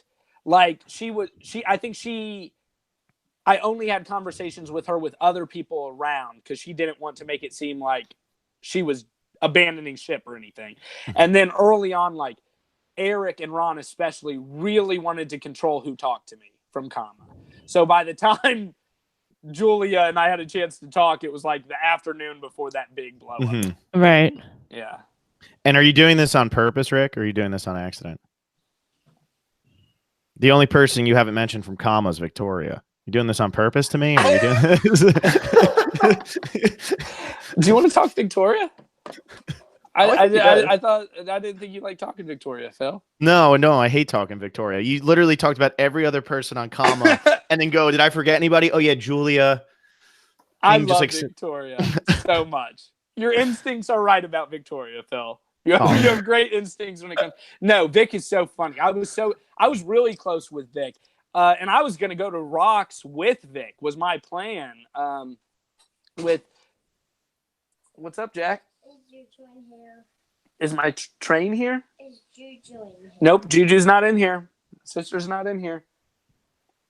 Thanks for checking. I feel like this was also planned. Like as soon as I said Victoria's name, Becca sends in Jack to distract you from the Victoria conversation. Yeah. Hey, Becca, you want to say hi to everybody? Yeah, I have to bring Juju in. Okay. She'll be back. Hi, There Becca. she is. Vic's awesome. Yeah. And, I was going to go to Rocks with her early on with Ron and Julie and David and I against the other 5. But Vic ain't no idiot, and she ain't going to Rocks with nobody. Mm-hmm. So she ditched David and I like that, even though she said it was tough for her. And then she tried to get with me again. We never talked strategy again, although we loved having each other around camp because we were both kind of annoyed by the same types of things. So we could just look at each other without having to say anything, and that's a real stress reliever out there. Yeah. And we both kind of liked and didn't like the same personality things. And then so at the end when she did need me, when she saw things were not going the right way with Julie and Chris, she tried to bring me back in, but it was too late at that point. I was on board with Chris. To my if I had listened to Victoria, there's a very good chance that her or I would have $1 million right now. You broke my heart, Rick. Sorry, Victoria. Yeah. We got Aurora in the chat right now, and she's throwing shade at me. She just sent in Becca with 3 exclamation points, 4 exclamation points, all in caps. She's very excited that Becca. She loves Becca. Aurora and I are having breakfast at Hearts of Reality.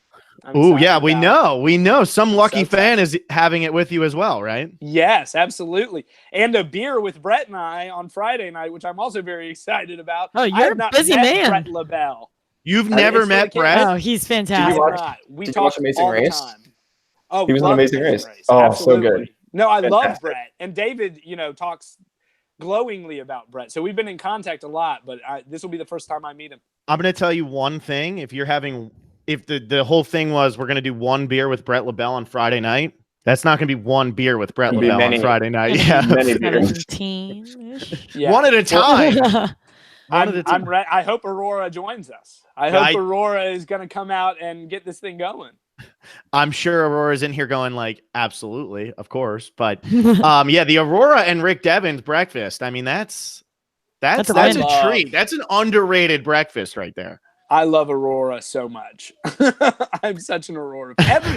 Everyone loves Aurora. Like even the people like Aurora, I think more than any of us grows on you. Like if the longer you know me, the more you're like, okay, I'll take him in doses. You guys but the more you know Aurora, the more you love her. All the rest of us wear on you. Aurora, she grows more and more. I was going to say, like, what happened on the island? Because nobody has a bad thing to say about Aurora now. But on the island, it seemed like Aurora was just off in, like, Aurora's world, and that's all. She had nobody to align with. I don't know what happened on Kama. I made the mistake at the merge of not going to Aurora because I thought Aurora was with Joe, and I went to Joe and had that conversation with Joe.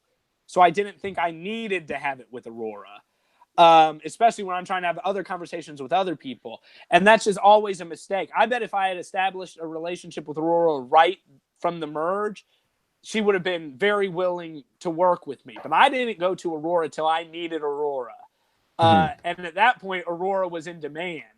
And she didn't go with me then. And then we just became... her, not surprisingly to anyone, me surprisingly to everyone, these front runners and challenges and became competitive like that. And then by the time I became a big threat, Aurora, in the game, Aurora, why would she come with me when she could go with the others? And then again, by the time that I felt like Aurora should come with me because I didn't think she was in with that group of Lauren and, Victoria and Gavin that had gone on the reward together and they left Aurora with Julie and I thought Aurora come with us because you'll at least get to 3 and not 4. but Aurora's not playing for anything but first place in the game or in life. And I think she thought, I'm not going to beat you in the end. And I'm going to stick with these guys and just try to beat them in challenges and stuff. And if those people had stayed true that night, who knows what would have happened with Aurora. Instead, they voted out Aurora instead of Julie, which I thought I had manipulated. You've been told Allegedly. otherwise. But I've been told otherwise. Exactly. But no, Aurora. And I always thought Aurora in the game was going to be a really big threat at Final Tribal. Some people disagreed with me, but I thought she had such a great story outside the game. And then inside the game had a great story of people didn't want to work with me. People found me a little bit abrasive, but I just kept grinding my way through. I did great in all these challenges. And I just kept, I thought she would have been really hard to beat. She, like me, was on the wrong side of some of those votes, and that is not a weakness when it comes to Final Tribal, I don't think. As much as people at home think it should be and think that the best strategic player should always win, not voting someone out is a great way to get their vote in Final Tribal Council. That's really frustrating for viewers, and I get that. But the thing that Reddit hated about me so much about being on the wrong side of votes is part of the reason why I was a huge threat in the game. That, it seems contradictory. And some of those votes I did not mean to be on the wrong side of. I was blindsided. But some of the others I definitely meant to be on the wrong side of because, like the crazy Julia vote, I don't think anyone gave Gavin or Victoria credit for flipping there. You're not going to get to Final Tribal and go, wow, you obviously came into that tribal council with one plan. Everything went wrong. And then you flipped on your friend at the last second. You don't get credit for that. No one gives you credit. But Julia might hold it against you. And definitely the rest of the game, everyone's going to go, well, those two are only that loyal. Rick is loyal enough that he'll vote with me. He knew David was going, and he gave an impassioned plea for David. So I thought that sort of thing, it's a balancing act. I mean, the jury would have voted for me in a landslide. Yeah. But I obviously didn't get and if I had $1 million, let me tell you how much I'd care about Twitter's assessment of my game. About as much as Chris cares. Yeah, exactly. Would you care? Would you still be doing this podcast with Intern, or would it just be with me and Alexa? Would you be too big for Intern? I'd be doing it live with all of you from location in Fiji. My treat. That would be amazing. The fact that Chris Underwood's not doing that for you guys, I'm sorry. I don't get his problem. Selfish of him. I paid for my own lunch that day, Rick. I would have given all the money to charity. I think the fact that Chris isn't giving it all to charity is kind of messed up. Yeah. I have a very, very brief interruption.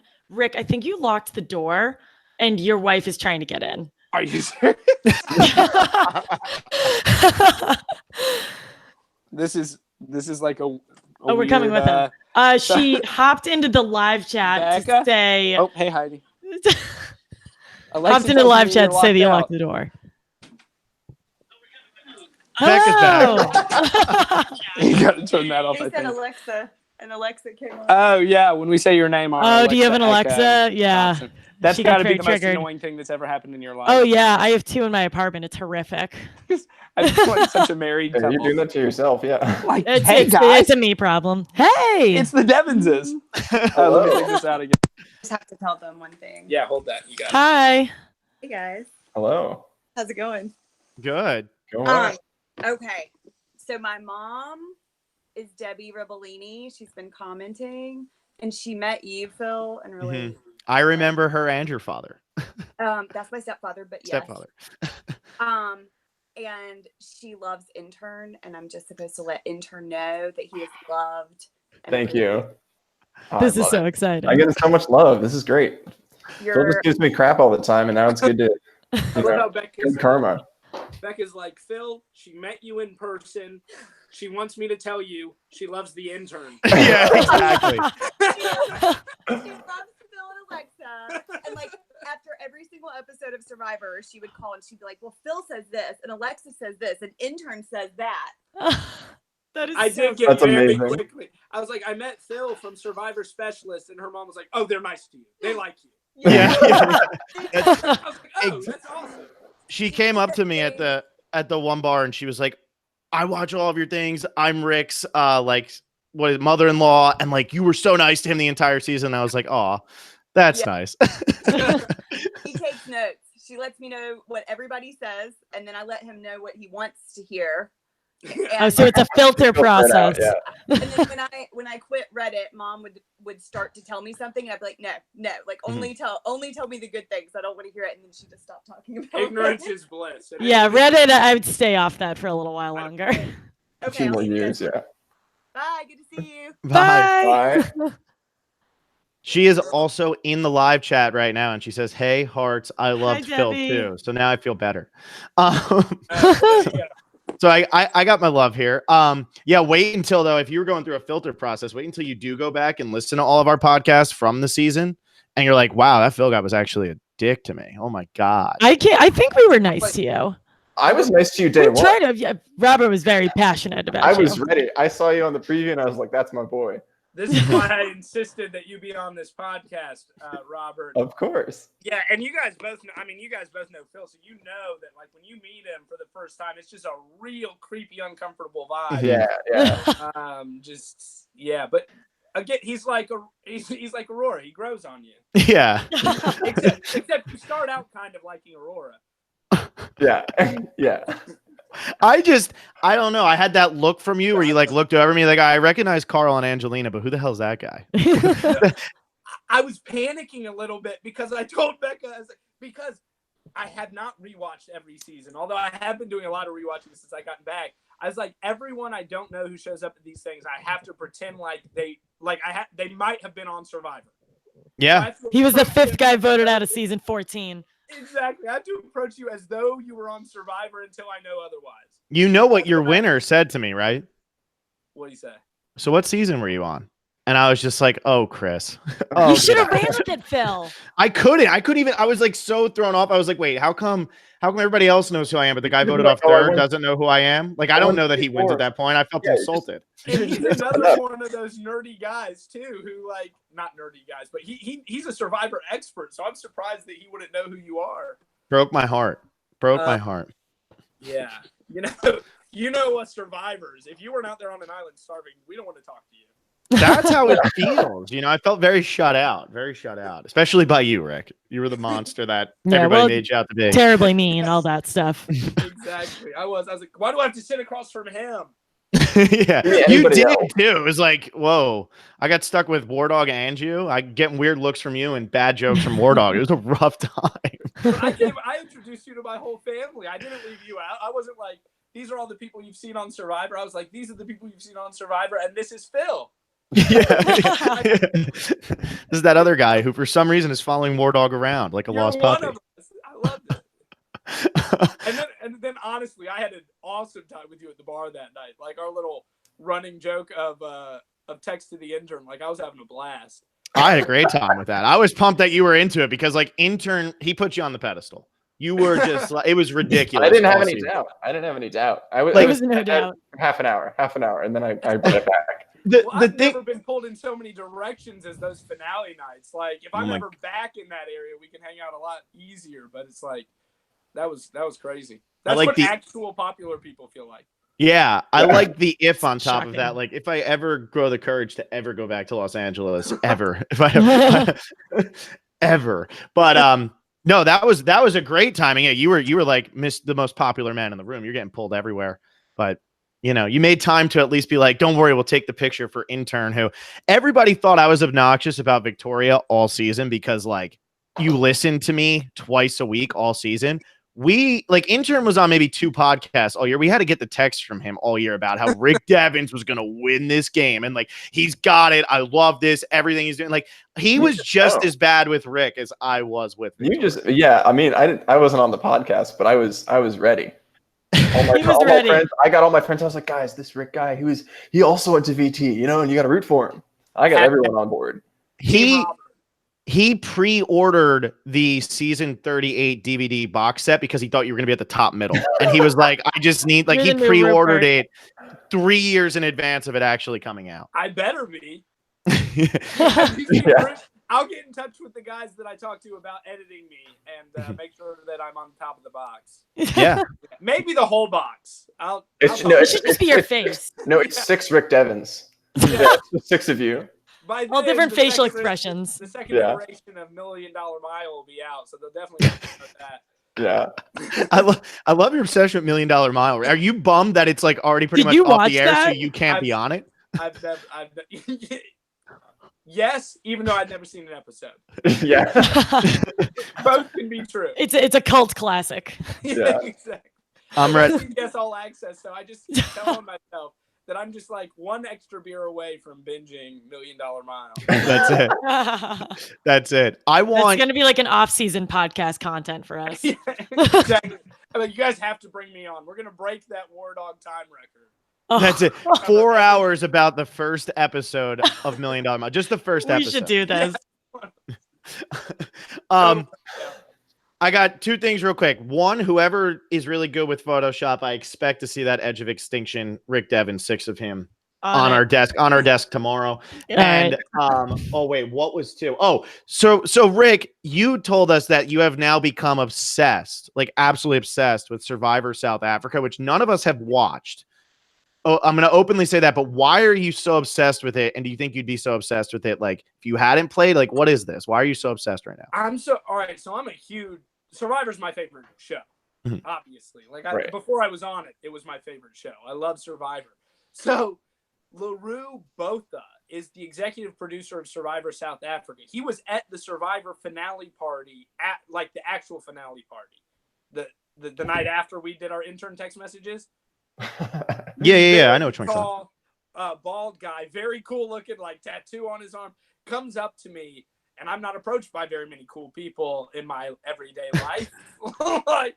So exactly. So I was like, wow, 2 days in a row, first Phil and now this. And he has this awesome accent, and he gives me his card, and he's like, I'm the executive producer of Survivor South Africa. And I thought this was the coolest thing ever. And he was like, just email me sometime, and I'll give you a link, and you can watch the show. I was like, great. So I got home and I emailed him, and he sent me the link for Survivor South Africa, Island of Secrets. That's the current season. And first of all, the shows are longer. They're like 55 minutes, which you know how great that extra time would be. Like how appreciated that would be. And they use it well. And I mean, it is the exact Survivor show. Nico's the host. He's great. You know, you miss Jeff, but like Nico's great in his own right. And these people, like, it's a great cast. They all have the amazing, awesome South Africa accent, which I love. Like, if you've ever watched District 9 or Chappie. So I'm like deep into it right now. Like, it's easily my favorite reality show that's happening at this moment. Like, you all see the drama happening around BB. Oh my God, yeah. Hashtag, I don't know what's going on, but it's all over my Twitter. Like, I could watch an episode of that and feel good, and then go on Twitter and be like, oh, I hate everybody in there, I guess. I didn't think he was great. And then everyone else I'm supposed to hate. So I can't even keep track of that. So I'm loving Survivor South Africa. And if you can Google how to watch it, because those guys are playing hard. It's really cool. I have to go check my wallet and see if I got LaRue's card. I might have gotten it. You know, he might have came up to me too and been like, "Hey, I know you do that podcast. I'm the executive producer of Survivor South Africa." So I mean, I've also heard like Australian Survivor. To you guys. He's the man. He's like a huge Survivor guy. I've heard Australian Survivor is like really good also. That's what I've heard. Yeah, people love that one. Yeah, I'm hooked now on international. It's like Survivor you've never seen before. It's amazing. It's extra free Survivor. Exactly. I mean, that's exactly how I feel about it. It's like, would I rather watch a season of Survivor I've never seen where they all talk really cool, or like Love Island? I don't know. Love Island. That's a tough one. Love Island is just the right amount of campy. I gotta say, like, I might not like the show, but I think they're doing it exactly correctly. Yeah. Yeah. There's something to be said for like that type of show. They know, they know what they're doing there. You want to talk about podcast fodder? Oh God, I don't know if I could do a Love Island thing. Oh, we totally should. That's a good off-season podcast. That you need this in your life. This is a long off season, Phil. Well, we're already like halfway through it. I mean, we haven't podcasted live since the Ron one, which was 3 weeks ago. So, you know, if we keep going on these 3-week hiatuses, I mean, before you know it, we'll be doing the draft for season 39. Can you imagine having War Dog with you guys on a panel talking Love Island? Oh, you're right. You're I'm right. terrified to have him on another podcast, though. That nobody stepped forward for Cashel, even though that Cashel seems like he works out every day. I mean, I'm about to text War Dog this second and be like, hey man, what are you doing right now? Because we have 6 episodes of Love Island to watch. Or something. What is it? 4 already aired? I want an EP credit on the specific Love Island podcast. You will. We give out EP credits like candy, so like it's not as great as you would think, but we'll give it to you. You give me an EP credit for that and a picture of Alexa as a child. This Cat Breading shirt Coming your way. is coming your guys' way. You guys all split it. That's it. Hey, intern, you can have the part with the face. I was just thinking we like get custody of it, so I get it on weekends. You guys can share it during the week. Can we mail like the sleeves to War Dog so that he can have a shirt that has some sort of sleeve on it? Absolutely. No, he'll just rip through them. I was just gonna say the quality's not well enough to contain War Dog's biceps. Yeah. Unfortunately, it's only an extra large, okay? You know. Those pythons were the only snakes that intimidated me out of Oh man, I hate how much we pump up his arms, you know. He loves his arms, in case you guys didn't know. Dude, honestly, if I had his arms though, I would not have sleeves. Yeah. I would go on WGXA Morning News sleeveless. That would be unbelievable. Yeah. What's up, you jabronis? The morning news. Hello. There was a gun found in a local hospital. But seriously, it wasn't loaded. Authorities are investigating.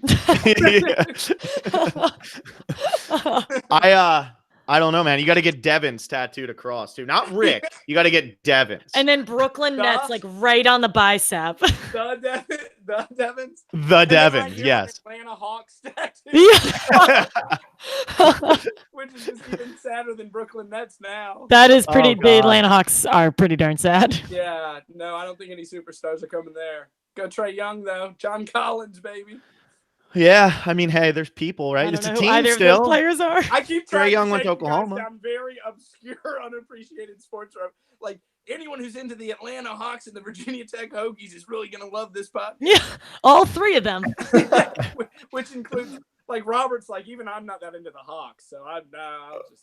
No, you just need one. There you go. I don't think anybody honestly is a Hawks fan. I think they're like one. Like if you're a Hawks fan, I think you're the first one I've ever met because I always thought they were one of those teams. That, like, yeah, they're there. They exist. I feel like they're not the Braves. Like I feel like Atlanta fans are big Braves fans. You're right. Braves have a huge loyal following. I've met one true Hawks fan in my life, and he is an enormous Hawks fan. Has season tickets. His name is Ron Clark. Yeah. I'm not kidding. He is a huge NBA fan. His dog's named Westbrook after Russell Westbrook, his favorite player. And I didn't even think about that. The Hawks loves the Hawks. Wow. Yeah, one of his dogs is named after a musical, and one is named after an NBA player, Hamilton and Westbrook. That's like Ron. He's very well rounded. He loves sports. We didn't get into the sports talk with anybody else because we were so focused on Survivor, but like. I'm glad that we got into this because now, like, the next time that Ron comes on, I can be like, Ron, tell us about having Hawks season tickets and what it's like to be the only person in that stadium every night. There you go. There was one really fun day out there where we had a fantasy draft of basketball players. You had to draft your top a team, and you had to go in order. And then at the end, we would judge whose was best. And I think Ron, Julia, War Dog, and I played. And we had a really good time talking sports. Julia's a big sports fan, sure. But yeah, Ron is like a lights out sports fan, man. Yeah, no, we didn't get that, and then War Dog with his tattoo on his arm, like obviously, yeah. But well, we're at like an hour and 45 minutes, which happens still fast. 2 hours away from War Dog, but it is what it is. Everyone go take your bathroom break real quick. We'll be right back. What we can do is we can all leave, but I can keep it recording and we can all go on with our days. And then when I come back like later tonight, I'll just hit stop broadcast. What we'll do to improve ratings is I'll just leave it right down here for the kitten cam. There you go. Oh, it's like Big Brother. They stop live streaming and it's just cats. Yeah, exactly. Yeah. This is Sia, and she's just going to take over from here. She's so cute. Sia, how do you feel about Rick's performance on Survivor 38? How do you feel about his airtime? No, we've talked about it a lot. She thinks I'm a pretty crap player. She said time and again, if you need that many idols and that many challenges just to survive, like I tried to tell, I was like four immunity challenges. I played 3 idols correctly, and she just says if you needed that many and you still didn't get to the end, you're a pretty crap survivor. Yeah, she is rough. Yeah, at least she's honest with you. You know, she's probably pissed because you're feeding her like whatever cat food, and she could have been having that bougie cat food. She could have been like, whatever millionaires buy their cat food. Yeah, the best groomer, all of that. But exactly. And again, I'll say like Chris Underwood won $1 million. I'm not sure he's adopted one cat. So selfish. No, how dare he? He's really. Can I say it one more time? I bought my own lunch. I sat next to him and bought my own lunch. I'm just going to say that again. I just want to say it again. I mean, if Rick would have known I was paying for myself, he would have bought it, but he thought that Chris was picking it up. Yeah, that is exactly what happened. I feel bad. I'm going to send you a check right now. I feel so bad about this. It was like $200. I don't know why. But yeah. You can find me on Venmo. But yeah, so intern, do you have? Oh wait, here we go. If you could just Venmo me, Sia, I'm giving it to Phil. Let's see. No, I think I ran into two. Intern, do you have any last questions you want to ask Rick here before we let Rick give his last words and whatever that is? That was scary. That was a cat? Was that a cat? What just happened? The picture that's like your image popped up on the screen. It looked like a cat. The picture that's my image? Okay. We'll move on. You'll see it when you watch this back immediately after. Robert, let's hear it. One of my friends wanted to ask you if you'd go back on Survivor again, or my extension is on Amazing Race or Big Brother. I would absolutely go on Survivor again. It was a lot of fun. I think it's going to be really hard. Yeah, a major target, but yeah, that was fun. Amazing Race, too many heights, man. I can't jump off high stuff. If they could promise me I didn't have to jump off anything high, I would love it. It'd be amazing. They would they'd be like, don't worry, you don't have to jump off any heights in like the first challenge, just like a heights challenge. Like, oh, sorry. You know that girl who was like at the top of the water slide crying her eyes out? That was the one episode I've ever watched, and I was like, I could never go on that show. Exactly. That would be me. I'd be like, and David would just be like, literally, if it's like, if we go down this slide, we win $500,000. Sorry, bro. Sorry, I'm not going to. That was this past season. They had to scale the wall of a Detroit building, and it was like 60 stories high or something, and they had to face straight down and do it. And like, I can't even go to like the 5th floor of a building that has a balcony without being like, ah, shit. Like, am I gonna fall off that? That would hurt. I totally agree. And everything in my heart wants to go on the show. Like, thinks it would be so fun, but no way, never. Big Brother, on the other hand, if my wife would let me go away for like the whole summer, it's like the have-not room there would be a reward in Survivor. So yeah. I'm down. Like, I'll take it. Yeah. Yeah. But is everyone on Big Brother racist this season? That's what I've been hearing. So, yeah. Like, that's not cool. I don't think that's not great. I would not enjoy that at all. But I also don't know anything, so I don't want to just throw stuff out there.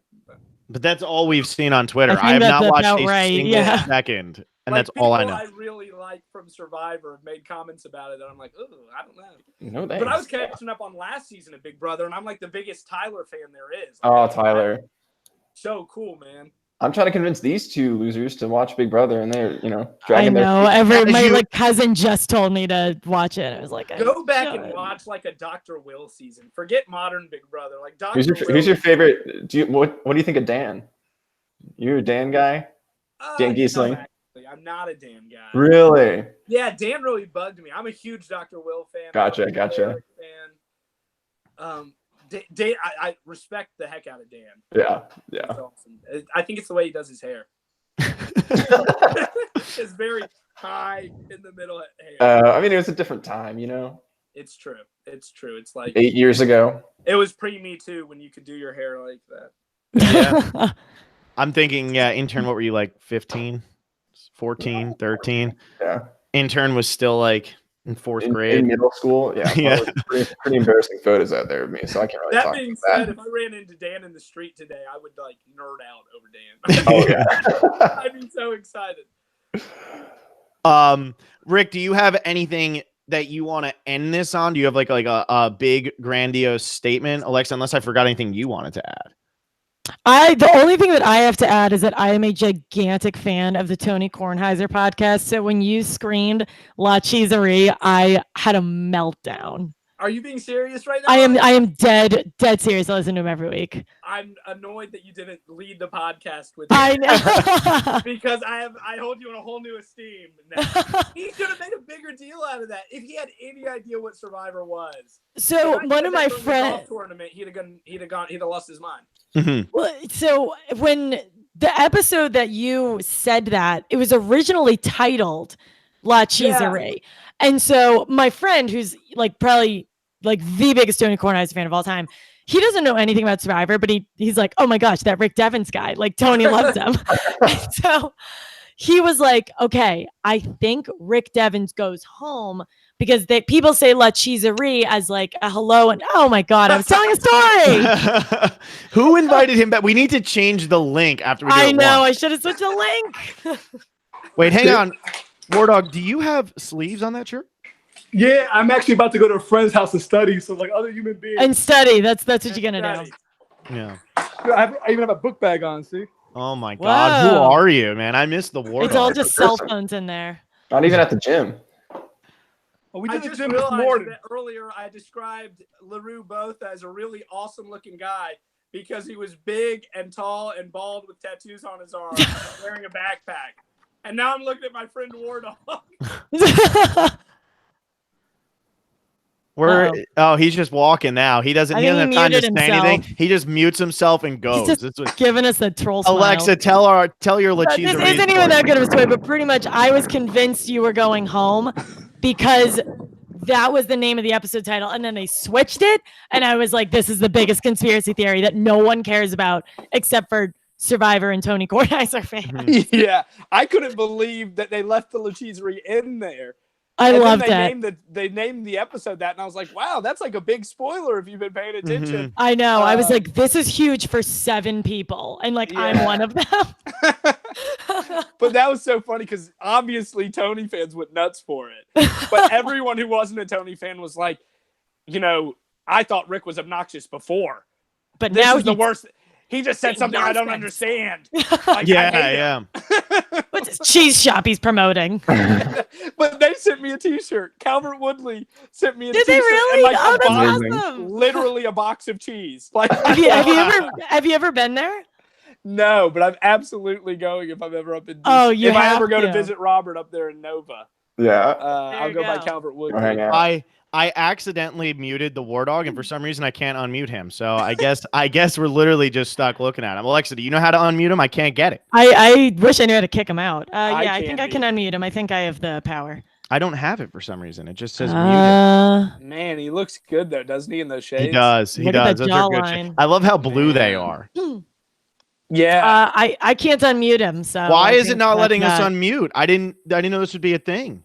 Sunglasses, by the way, something I missed like very, very much on Survivor. And when Ooh, I true. rewatch these seasons and see people in like raincoats with sunglasses and their big hats, it's like, man, come on, dude. They had a lot of stuff. We didn't eat anything but rice. We didn't fish or anything. Mm-hmm. It's weird watching other seasons and comparing them because I feel like we were Survivor light, but I also feel like almost every season I've seen, they are getting more outside food than we were. Yeah. And they had all those other things. And it's like, man. Well, you were just on the wrong tribe. Kama got a lot of it food. Yeah, you just picked the wrong tribe. What it must be like to be with Joey Amazing. Like, if you had switched Joe for anyone on our tribe, Yeah.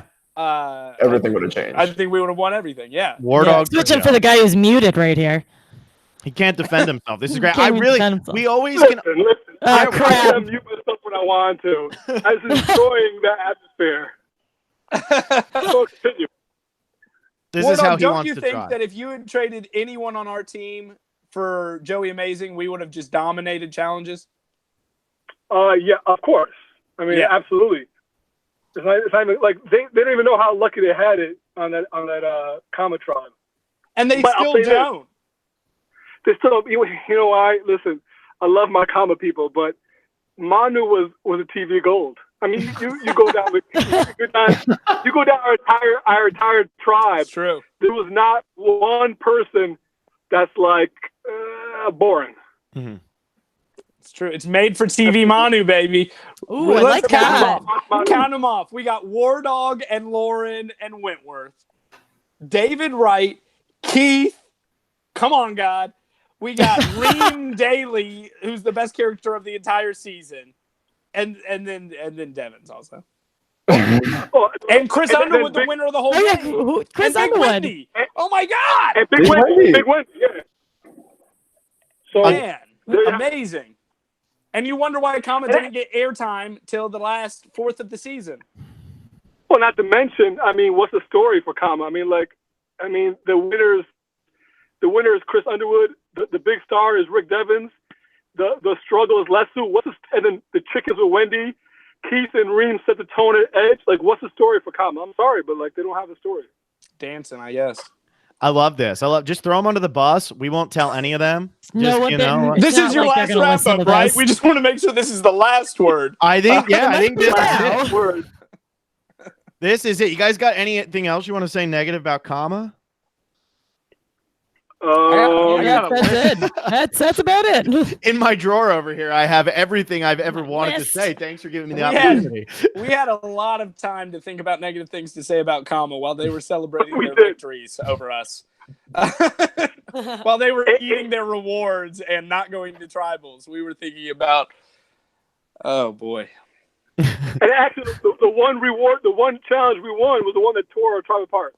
Exactly. And they ended up getting at least they got none of the chickens, did they? But we only got one chicken out of it, and it tore everybody apart. Yeah, that was the worst.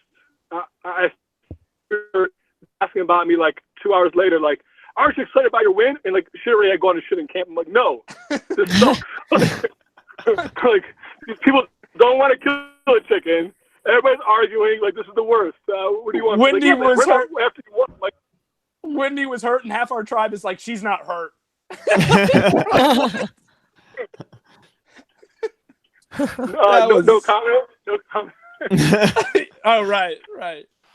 We got War Dog's take on that already. Yeah, we got that at an hour. Now that he's had 2 months to Dude, think about I will, in War Dog's defense, I will say that there's a very big, without getting into too much detail, there's a very big difference between making fun of a person and making fun of an injury and making fun of a situation. And the situation that was in front of us was someone was using a comically small cane and they were using it on the wrong hand. Like, it was just like a visually funny thing. And that's what War Dog made fun of. And that's why I laughed. I thought it was funny. And I didn't think that, like, oh my gosh, he's picking on Wendy. I thought, boy, Wendy's using a really small cane on the wrong hand. And I actually made her, you see at the end of that video, I had made her a big walking stick because that was what we were talking about, was the cane, not the injury. So that's what I'll say for my boy War Dog. That was a cane. Yeah, and I know, yeah. I mean, it is what it is. I'll say this, I did watch, Wendy had a little special the other day. I watched a little one-person YouTube thing. She refrained from naming a few people by name ever on Manu, but obviously I was one of them. No, she named you. She named you. Like, she only just didn't name 3 people that happened to be maybe part of less than 3. But like, her take was that those comments were done in front of her, and that we weren't sly about it. I'll have a different take because me and Wendy were good friends, exchanging texts until about a few days before the season started. And then after the season started, she got upset. And then after that scene came out, she blocked me. So I don't know which one it is, but I'll go with the extrinsic evidence that we weren't doing it in front of her face. But even like, I think if she does feel like we're doing it in front of her, it's because it wasn't mean-spirited. It wasn't mean-spirited. Like, I could have, dude, let me tell you this. I could have made way worse fun of War. It is situational. She felt like she was on the bottom, so it comes at her differently. But if War Dog had said that about me, it would not have been a thing. It's just I can see how she took it that way, but I don't think there was anything bad about it. Anyway, War Dog, hate to bring up those bad memories. I have to say this to Alexa. I think we're about to lose you and War Dog, right? That might be it. That might. Where's That's a might rough be a good angle? time to Rough call it angle, a Scott. There. Yeah, we should have just ended got it a right there still where of him, War like, Dog had picking his his finger nose, halfway up so his nose. That would've been I think great. that if there's no better way to end it, then that might be it. You want to end it on a happy note, Rick? Real quick. You want? Yeah, Rick, give us a good note. Oh my gosh, I feel like that's a lot of pressure to just come up with something out of nowhere. War Dog, what was one of the fun things that I lost my boy. Oh, he's No, gone. I'm right here. What was one of the great stories that we haven't shared? What's something that we can leave people a great memory of the terrific fan favorite season that was Edge of Extinction? I think we got nominated for an Emmy. Definitely I'm you pretty guys. Sure we were nominated for an Emmy. Yeah, I think that was us, right? That was our season. Yeah. Right? Yeah, The producers felt great about our season. that's what I heard. I think No, I think the one of the best stories is our boy Keith, man. Once we all figured out that he was giving everybody the same story and same hug. I mean, Keith is a hugger. Yeah. And Keith- I think it was you and Kelly that figured it out, right, Rick? Yeah, Keith was playing a very good game socially early on. He had all of us feeling like we were his number one confidants, his number one source of like emotional stability. And then like literally all of us felt like Keith was in our back pocket. And then one day at camp, I was like, I just heard Kelly said something about him that I was like, man, they seem really close. And I was like, Kelly, did he say like he was going to come to you for like support and like hug you? And she was like, yes. And literally he'd done the same thing to all of us. And we realized this like right after that performance in the snake challenge. And that might have saved Kelly that vote because that definitely buried Keith. There's Who's a good. great That's a kid, by the way, man. That's a good behind the scenes story of Keith. Like nobody has brought No that one up ever at says all. anything. That's great. No, yeah, he got just a little too caught, but but he was great, man, and he's He doesn't know he's student muted. to the game. Your wind Yeah. is so loud, The War wind Dog. is It's wicked like loud. you're in a wind tunnel.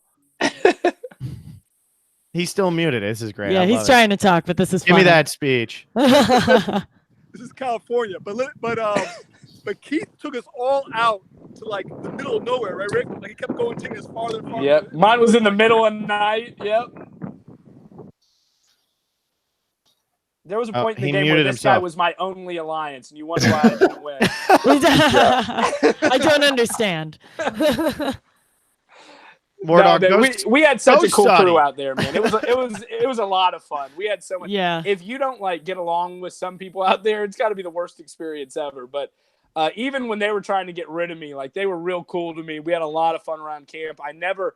You get that feeling sometimes that the person on the outs like just does not get talked to, just gets, put down. I never felt that way. So it was an awesome experience. I loved it. And basically everyone was great except War Dog. He was like one of the worst people I've ever. I gotta met. say this. Well, that's Now that a he's gone, I happy feel way to comfortable saying end. that. My Oh, no, he's favorite back. thing of all time is that he's going to his friends to study with his backpack and he didn't bring his backpack in. He's not wearing his backpack anymore. So. I'm trying to get food right now, man. We out here in the Asian box. Trying to get grub, man. You know what I'm saying? We out here with the palm trees in the park. This podcast is brought to you by Asian Box. Get that I'm gonna go sponsorship. now, so I get some food and then I'm gonna pretend to study. Okay? Okay, good All luck. right, we'll see you in August. There goes War Dog. We had the wind My tunnel man. effect there. That wind tunnel, that was wild. One of the things people are most surprised of when they talk to me about the game is like how much I legitimately love War Dog. I'm like, yeah, no, Shocking. War Dog and Reem are amazing, and I love them. What? It's like, no, yeah, you would like them a lot. War Dog's the most shocking one to everybody, and I'm always like, yeah, War Dog's great. Love He's War an Dog. absolute delight. Yeah. Yeah, he really. Well, Rick, thank you so much for coming on. Thank you for inviting me on this podcast, Rick. Otherwise, Robert. Phil wouldn't have had it. Robert, you're my man. Go Hokies. Go Hokies. And also, thanks for letting War Dog come on and break his hiatus here and just like, get it out of the system. We need him to do that like once a month. I every feel now like and then. this is It's our way of healthy. helping him study for the bar. He just needs to get it out. Now he can have some food, find his backpack, and study. Find his backpack. Exactly. Yeah, So hopefully He that's finds tossed helping that the thing out the legal window system in while he was California. driving. He doesn't Exactly. need that. But yeah, thank you so much for coming on. This was Yes. great. This was a really fun, different take on a tell-all because it wasn't completely Survivor oriented. Yeah, So it was, anybody it who was didn't kind of like that- refreshing. I loved it. yeah. I hope Anybody who people didn't, sorry. enjoyed our smorgasbord. I certainly had a great time. Thank you for not making me just rehash everything. Again, it was nice to have something a little different. I really had a lot of fun. Yeah. And we will be back with the Love Island recap next week. Survivor South Africa recap, maybe a Lost rewatch. We have a lot to talk about. There you go. Well, I will look for my executive producer credit on the end of that, and I will listen to it as I sit in my chair below a picture of Alexa as a child. We're gonna have that on the other side. Yeah, I look forward to it. Alexa, take us home. All right, that's it. So make sure to follow the Love Island specialists on Twitter, Instagram, and Facebook. And become a patron. For those of you who have been wondering where we are, we've been doing a lot of patron-only podcasts, which is why you haven't seen much of us. So if you want to get in on the action, go to patreon.com/Survivor Specialists. We've been including Intern in some of our Q&As. We've been doing season 40 retrospectives for those people who might be on that season. We're not really sure. Definitely not a thing that's guaranteed. Wait, is something happening season 40? Yeah, were you that not actually called? gets getting canceled. I thought there was just a plan for season 39. No, we're not. We're skipping season 39. It's There were all a Love lot of Island for season 40 39. people talking to me before they realized I lost. I'll tell you that. I think a lot of people feel like they wasted time reaching out to me. Like, Got oh, that edit, you're man. great, but I'm gonna go now. Exactly. Ooh, yeah. It's like, Ooh, oh, do yikes. you have Chris's number? And Sorry Rick, to we interrupt. loved having you on. Thank you so much for coming on. We had an absolute blast. Thanks for having me, guys. Thanks for having me, guys.